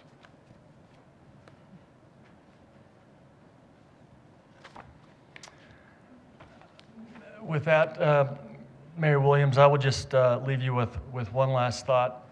We're very excited about this project. This will be a nice area. We believe it will be an asset to the community for years to come. And perhaps one of the most important things I can leave you with is that Don Behunin, the owner of and founder of Behunin Construction, who is here with us tonight, is going to live in this neighborhood. And so I figure if it's good enough for him, it ought to be good enough for those others who will join us. That's the conclusion of my presentation. Thank you. I'll call on Jim Matheson.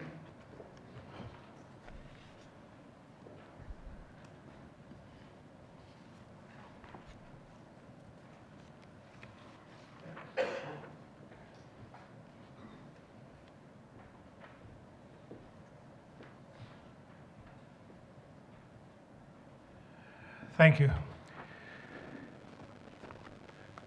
The concern I have, and many residents where I live, is 8189 West 67th Avenue, is the effect of the construction that's going to take place when this development starts.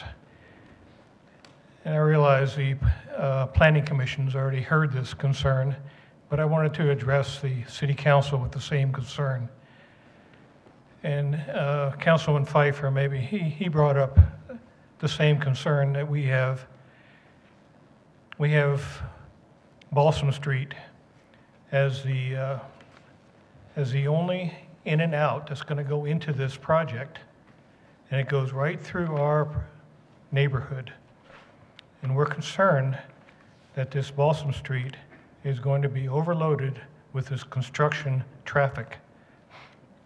And if Mr. Pfeiffer has concerns about the widths of, the streets, 32 versus 34, I mean, can you imagine if you have vehicles parked on either side of the street and you have these big semis going up and down the street with dirt, rocks, whatever? That's a concern we have, the construction. The Hilltop project on 68th and Carr is a perfect example of what we don't want to occur in our neighborhood.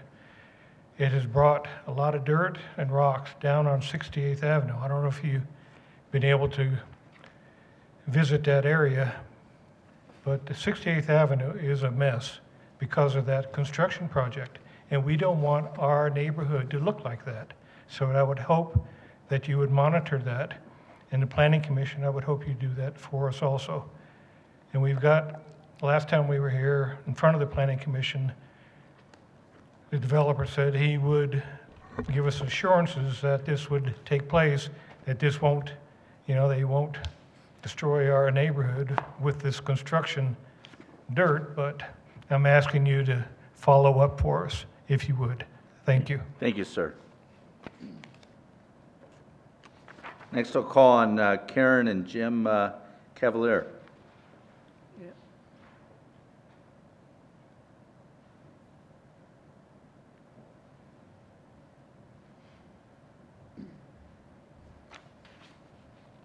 Good evening. Good evening. My name is Jim Cavalier, and this is my wife Karen. We live at 6704 Balsam Street.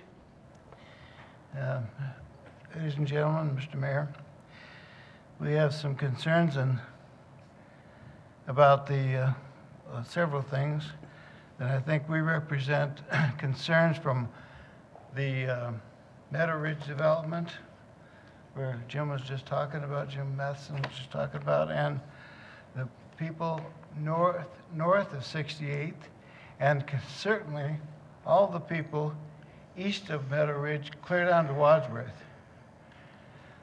They're all going to be affected by this traffic and this problem. And we've heard no concessions from the builder in regards to it. I think that some concessions that we would have appreciated or felt that we were acknowledged may have been, it's designated 21 homes, and I know he said that they could even have built more. We have that's a beautiful plot of land. It's a beautiful view of the city and the mountains, and it's a 90-degree angle. If they could have limited it even to 14 homes, up on what we call the hill where dirt was brought in from Wadsworth. It's a gorgeous area, but there was no concession as far as building right next to the fence in Arvada. A great concern is the entrance and exit, which was really hardly ever acknowledged because there's not a south exit point. Our street now on Balsam has 0 traffic, so now we will have an entrance to this and an exit both. And I know he mentioned before that it would prevent people from going through, and in essence it would be better. We don't see that happening at all, that it's going to be better. We have on-street parking on both sides of Balsam, so we have cars on both sides already. Not only the construction, the trucks, just general traffic going 2 ways on Balsam. I don't know how that's possible. I just can't imagine the change.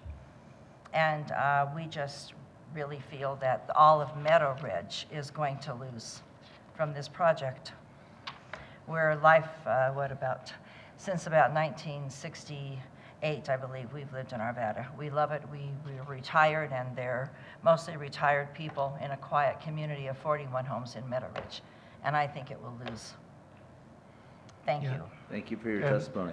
And I think there's too many houses being considered there. That should be very heavily considered. That's a serious problem, and it's not just our neighborhood. Like I said, there's quite a few others that will be affected negatively on this. Thank you.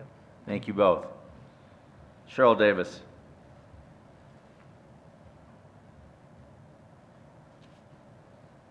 Ms. Davis did not wish to speak, but be entered into the record in opposition to the project. Catherine Saunders.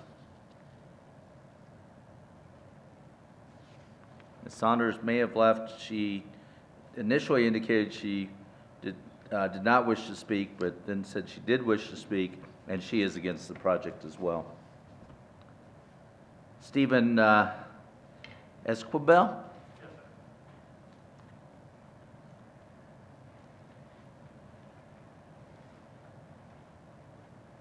Good evening, sir. Good evening. Stephen Escabel, 8285 West 66th Avenue. My property is directly adjacent to the southwest corner of this project. And I'm really not looking forward to a 6-foot retaining wall that I have to stare at. I would really love it if the contractor would consider possibly putting up a fence there. I'm going to lose all the privacy in my backyard. I mean, I realize it's their property and they can do what they want, but I'm I'm going to have multiple homes looking down right into my backyard because of the elevation. And I'm basically going to be looking in my backyard at a 6-foot retaining wall, which is not very good to look at. It's going to be concrete, colored brick, which I don't believe is very good looking. And then I'm going to have multiple houses looking down into my backyard. I would love it if they'd put a fence there. I know they're not planting any trees. Currently, there is trees there. And I know that they're planning on tearing those out.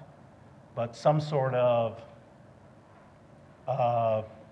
something to block, you know, the view from all these houses looking in my backyard, I would greatly appreciate that. And if you guys would consider that, I would consider that trying to serve your constituents. I'm like many of these other neighbors. I live adjacent to this property. I love the neighborhood. The neighborhood has beautiful views, very large homes with very large lots. My lot happens to be a half an acre. A lot of the houses that are next to mine are also very large lots. And this project obviously is a much higher density, so we're going to have a lot more people, a lot more impact to the neighborhood. Like I said, I'm obviously looking out for myself. I don't really want a bunch of houses looking down in my backyard. I don't want to be looking at a brick wall, but if it's got to be there, at least put up a fence, maybe put some trees between the wall and maybe in the easement, you know, maybe we could put some, not actually on the wall, but maybe before it, so that there's some sort of vegetation or something that would block the wall and make that view a little bit better. I mean, obviously I'm looking for the aesthetics. My backyard has a very beautiful view back there. Obviously I'm going to lose that. The trees, they're going to take them all down. Now I'm going to be looking at a brick wall. So anything you guys can do to require them to make this wall look a little bit better, whether it be native grasses, which don't need to be maintained, or possibly a tree in front of the retaining wall so it doesn't affect the retaining wall at all, that would be great. Like I said, it would be nice to have some sort of blockage between my house and theirs. I look straight up at this hill, you know, so they're all obviously all going to be looking down at me. So anything you can do for that, I really appreciate it, and I thank you for your guys' time. Okay, thank you.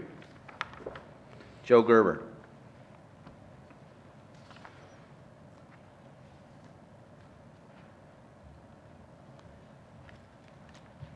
Hello, I'm Joe Gerber. I'm the owner of the property directly to the south of the detention pond.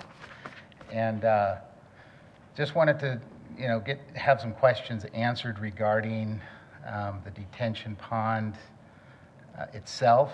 As far as you mentioned about the HOA maintaining the retaining walls, they're going to maintain that detention pond and you know, the area around it.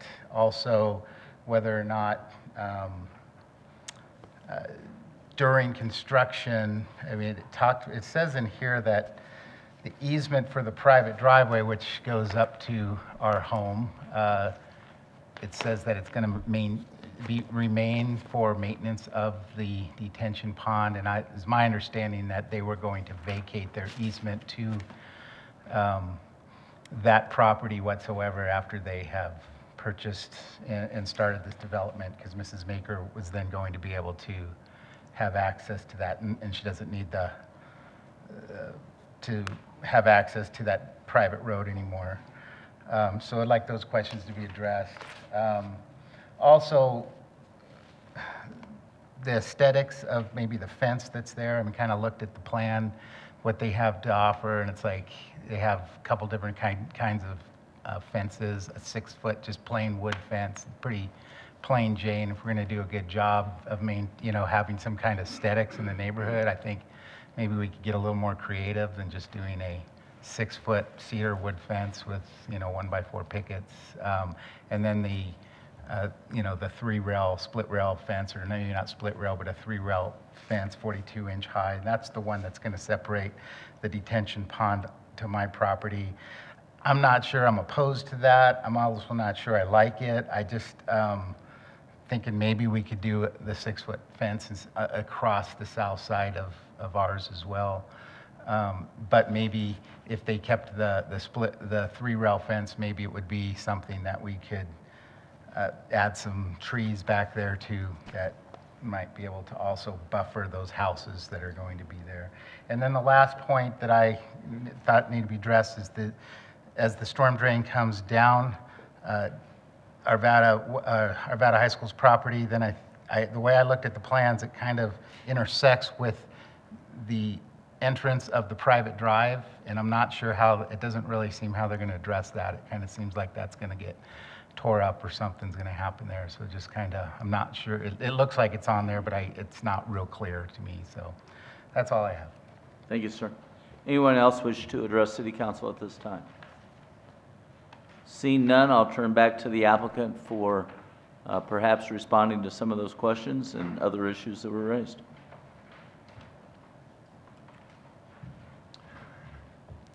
Thank you, Mr. Mayor. I'll take those one at a time. With respect to Mr. Matheson's concern, yes, we heard that concern expressed at Planning Commission as well, and we will certainly commit to doing whatever the City of Arvada requires in terms of keeping our construction site clean and clear.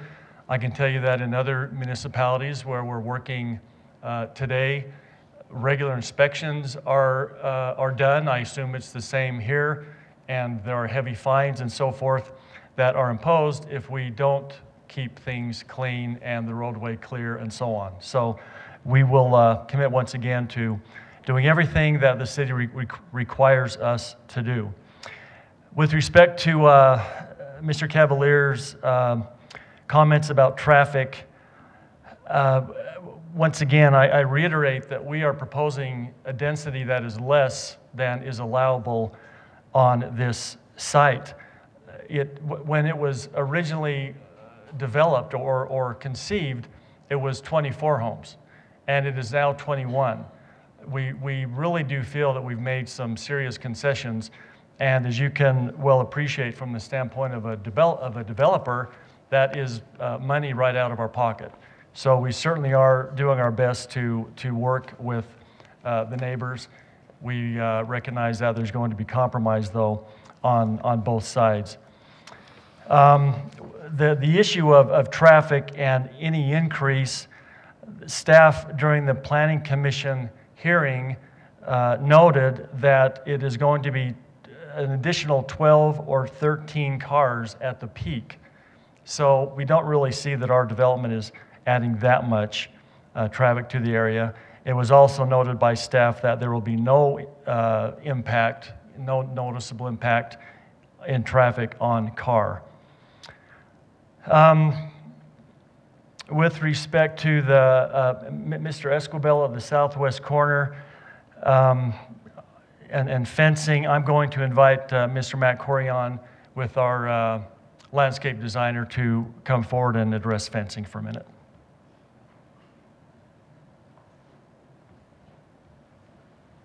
And sir, were you previously sworn in? Yes. Okay. Matt Corian with Outdoor Design Group, 5690 Webster Street in Arvada. Could I get the projector? Okay. So the gentleman that came up, I believe, was one of the properties down here. And what we're actually proposing is a 6-foot wood privacy fence along the property line, along this entire southern property line. And then we are proposing a split rail fence above the retaining wall, basically all the way around as well. So hopefully that'll block a lot of the view concerns. Down in this area, we're proposing a new split rail fence along this southern Tract B detention area as well.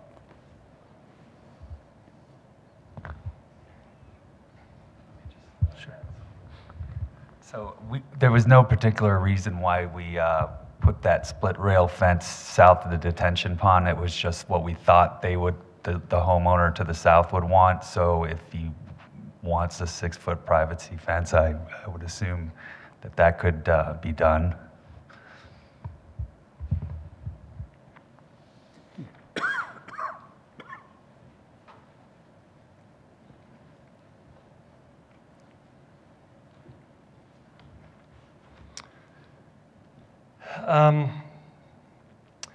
Yeah, so I'll just reiterate with respect to the question of trees and plantings and things on these walls, we will do everything that the wall design allows us to do. There are some places, for example, at the bottom of that south wall, where there are catch basins and pans to capture the water and divert it into the detention pond. We can't plant a tree there. And there are other restrictions. But wherever we possibly can, we will do our best to beautify that wall and make it less unattractive. Mr. Gerber, I believe I'm saying his name right, Joe asked about the detention pond. The HOA will maintain the detention pond. And Patrick, if I could have you come back to the mic and discuss how we are tying in that new length of storm sewer pipe. So I'll pull up the projector here.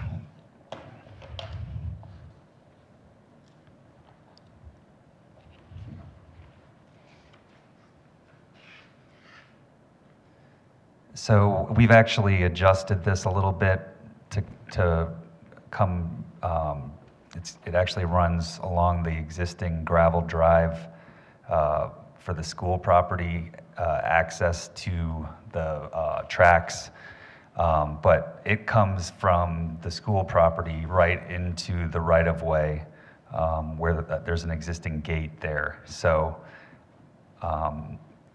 yeah, we'd be just doing work in the right-of-way, and I think that's gonna push over a little bit to here, so it shouldn't be an issue with this existing driveway here.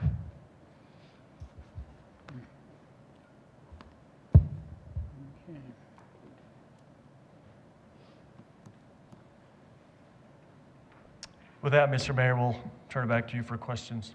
Very good. I'll open it up for City Council questions or action. Mr. McGough. Yes, thank you. I have questions about the wall. I just want to confirm, on the north side, the wall will be It is 4 feet? It's 4 feet and then a 4-foot step back, if Okay, you will. 4 foot plus 4 foot then, on the north Well, side. yeah, it's 4 and then 4 horizontal and Right. then 4. Yeah, right, gotcha. And then on the southwest corner, it's Yes, 6 feet. correct. Okay, and on the east side, it's 10 feet. Correct. Is that right? Okay, and you mentioned walls on the individual properties that will be the responsibility of those homeowners. Given the quite a bit of fall from the west side to the east side, do you expect that there will be a lot of walls in the homes incorporated with the construction of homes there? Let me back up to that slide. The only place where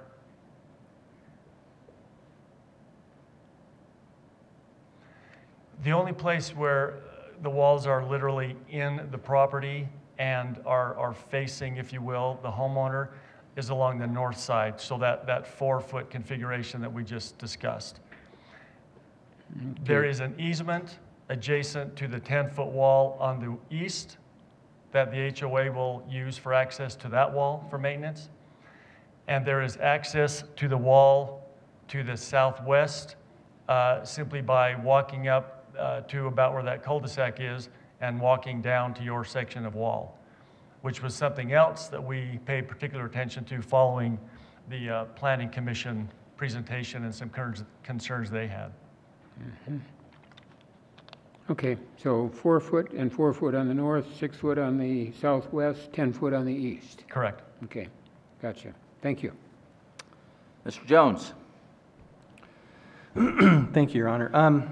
Going back to the retaining walls for just a second, since we're there, is there any kind of disclosure requirement that we could make as a part of the purchase of the home? Absolutely. Yes, that's a key part of this, which is one reason why we have our attorney here. I know you all love attorneys, right, Mayor Williams? Thank you. Well, I think the challenge is that, again, you got the first homeowner, and then you got that second homeowner, and a lot of times, HOAs their intent is well thought out, Yep. but the execution on communication isn't perfect. Understood. That is precisely why we have addressed the way that we have. Those documents will state that you are responsible for maintenance of the wall that is within your property, and they will sign up. They will be part of the closing documents, if you will, for the home. Okay. I can quickly address that too. Perfect. I'm Mark Sarmiento, the attorney here, registration number 46322. So the declaration, the covenants that burden the property, the equitable servitudes, those run with the land and are binding on all property owners, and whether it's the first owner or the 10th owner, then those are written into the covenant. So the easements and the maintenance obligations of the individual homeowner and of the HOA are written into the declaration and then bind the property and run with the property throughout the existence of the HOA in the community. And I get that, and I think that's good, but I think there also should be a separate disclosure statement that's signed with kind of this carve-out, that the homeowner understands, the second homeowner, third homeowner, whatever, that responsibility is theirs, because I've got declarations as well, and how many times have I read them? Right. Never. Okay. So it's common. You've just made an admission that could come back and bite you. And I do live on a hill. So again, I don't know, from a legal standpoint, if that's a condition that we can impose on the developer. I don't know that you need to put it as a condition. I think you can explain based upon that presentation that's been made, and they understand what council's looking for in that regard. Okay, thank you. Thank you, I appreciate that. A couple more questions. With regard to Road A and Road B, as it relates to on-street parking in front of the homes, is that going to be normal parking? Folks can park in front of their house and? Yes. And I guess the way this is designed, there's in most cases, there's not a residence directly across the street. So could they park on both sides of the street, or is that going to be? I don't see that there would be any restriction, no more than on my street, your street. In fact, we have no parking signs, and people park right under the no parking sign. But yes, Councilmember Jones, the residents would be allowed to park wherever they need to park. Okay. With regards to the construction concerns, and I appreciate that you're willing to do whatever the city requires with regards to cleanliness of the site and hours of operation. What are the city standards as it relates to construction, and how do we monitor that and make sure that the developer is clean? Mr. Jones, we actually have an erosion control plan that we will follow, our inspectors won't follow. And then as construction occurs, it's going to be an inconvenience for people living along 67. There's no doubt about that. But we'll do our best to minimize that impact by watching the erosion, watching the dirt on the road, and making sure that they respect the parking or sight lines along the intersections. And hours of construction for residential? Typically 7:30 to 6, I believe. And that's Monday through Friday. And then they have to get, well, they'll be constructing on Saturday as well. Okay, thank you. You addressed some of my landscaping questions. With regards to the retention pond and the HOA maintaining that, is there a requirement from the city's perspective that that's cleaned once a year, or what's the requirement for that cleaning of the retention pond? And we will rely on the HOA to keep an eye on that. If they don't do it, then we will have the legal right to enter that property to clean it ourselves. And charge back? And charge back, correct. Okay. I think those are all of my questions. Thank you. Mr. Pfeiffer, I promise I won't interrupt you this time. Thank you, Mayor. Sorry. But, I am going to bring up the same subject, though, because I'm a little confused on something. So these are 30-foot streets, not 32. So why are these 30? Mr. Pfeiffer, this is a local street. Okay, so that's a different classification. Street, so we have a different width for minor collectors, That's what I needed. That's what I needed to hear. Okay. I didn't know because it doesn't. Because when you get into the property north there, they're 28 feet, and 67th is 32 feet. We could make these 28. I don't want them 28. I'm just saying we're not I want to make sure I understand our consistency, because I didn't know we did 28-foot streets either. But There are some 28-foot streets, even in our standards today, that require a larger lot width. I'm not sure about the ones that were built then, but we do allow them on larger lots. And then, and I think you answered the question, but the construction traffic is going to go through 67th? You'll have to enter from 67th, I believe, from Carr. They could probably go north on Balsam to get to 68th. We would prefer the shorter distances out to 67th and Carr Street. And go up that way. Just because it is a 28-foot street and it's a little bit more dense Tighter. than that. Yeah, it's just tighter to have, because I'm assuming you're going to bring in some 18-wheelers that are going to have a lot of dirt, right? There's a lot of dirt. Yeah. Actually, the city, by the way, put all the dirt there, and now you're making us get rid of it. I just want to point that You out. can't for the reuse the record. dirt? Well, as much as we can, but there's a lot more than we need. The city put it there, huh? It's We do that actually once it's in a while. actually the fill from the Wadsworth bypass, the underpass. Oh, that's where it we was put dumped. it? Oh, Yeah. That's where that went. He laughs. No, thank you very much. That's all the questions I had. Thank you. Mr. Marriott. Thank you. Mr. Smith, I have just a quick question. We heard tonight, I think it was from Mr. Esquibel, who talked about the impact that he's going to see on his house that's south of this. And obviously, that's not a reason, you know, this property has a right to develop to, but it would seem like, and I think you guys are doing on your property what you can by producing a 6-foot fence, and you need fencing around the top to keep people from falling off the walls. But it would seem like maybe a natural solution might be to offer to purchase him some trees that maybe would go on his property as opposed to go on your property, and try to work with him to make a situation that, while maybe isn't perfect, is at least better for him, and that maybe doesn't impact you too much. That I would hope that at least things like that could be considered as you move forward. We will consider that. Okay, thank you. I see no other questions. I would open the floor for a motion. Mr. Pfeiffer? I'll go ahead and make the motion. Unless somebody else did. Mr. Jones was ready to, but I see he's itching all the time on that, so I wanted to beat him on that. You beat him twice tonight. Right on. Mr. Jones got to get quicker on the trigger. So I move that Council Bill 18-021, an ordinance rezoning certain land within the city of Arvada, and it's called Bunin, right? Bunin. From the city of Arvada RL, residential low density, to PUDR, planned unit development residential, 3.9 dwellings per acre, and amending the official zoning maps of the city of Arvada, Colorado, generally located southwest of the intersection of West 67th Avenue and Balsam Street, be approved on final reading number 4639 and order published by title only. This motion is based on the finding of fact adopted by the Planning Commission. Motions for the rezoning. All votes are cast. That passes 7-0. Thank you. I move that the Behunin preliminary development plan, generally located southwest of the intersection of West 67th Avenue and Balsam Street, be approved subject to the attached updated conditions of approval. This motion is based on the finding of fact by the Planning Commission. This is the preliminary development plan. All votes are cast. Passes 7-0. I move that the Behunin preliminary plat, generally located southwest of the intersection of West 67th Avenue and Balsam Street, be approved subject to the attached updated conditions of approval. This motion is based on the finding of fact adopted by the Planning Commission. Preliminary plat. All votes are cast. That passes 7-0 as well.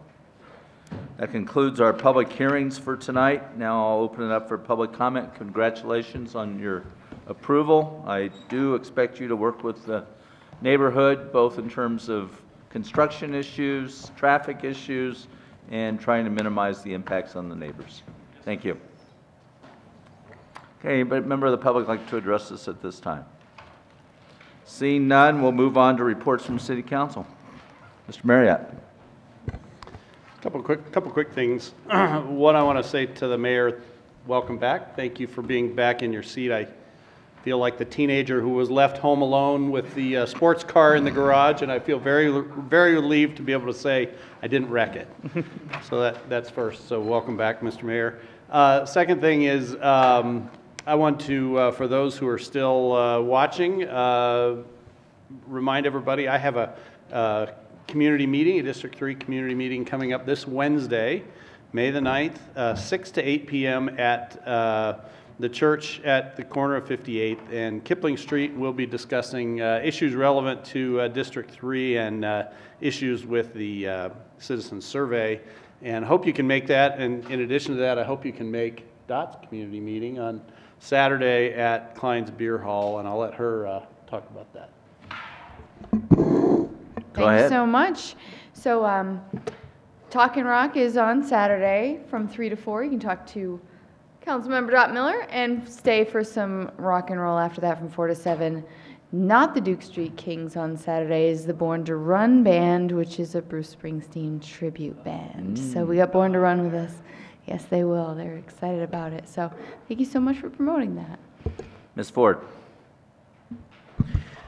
Well, I just wanted to encourage everyone who's listening that at the Arvada Center, coming up on the 19th is the Book Fest, and on the 21st is a presentation by a well-known person whose name I can't think of right now. Temple Grandin. Thank you, Mark. Woo, that was bad. And also, because I love dance, I wanted to encourage everyone who loves dance to come to the Arvada Center to see the Arvada Center Dance Academy, June 1st and 2nd and 3rd. The Jazz Department will be presenting Planet Earth. And June 15th, 16th, and 17th, Peter Pan by the Ballet Department. Very good. I want to thank Mr. Marriott for not only carrying on during my absence, but also I hear doing an excellent job on the State of the City. I'm going to, I hear it's now up on YouTube, so I can check it out and know that it was well done. I got called out of town. My father passed away on the 17th, and I want to thank city staff and city council for the flowers and the offers of condolences. It's been a tough time. I know many of you have lost parents, but it's a tough time. So with that, Mr. Devon. Yes, thank you, Mr. Mayor, members of the council. Just a reminder, next Monday we have our workshop that begins at 4 o'clock, so we can talk about projects for the debt associated with the debt reauthorization. We have a list of projects that we'll be presenting to you. We want to get your feedback, make sure the projects that we're offering are projects that you're interested in, and if you're not, then obviously we want to find out what other projects we should be looking at, and that will start at 4 o'clock. The idea is that we'll take about 90 minutes or so for that, take a brief break, come back at 6 o'clock for the update on the Land Development Code. Very good. Mr. Daly? Very good. We are adjourned. Thank you.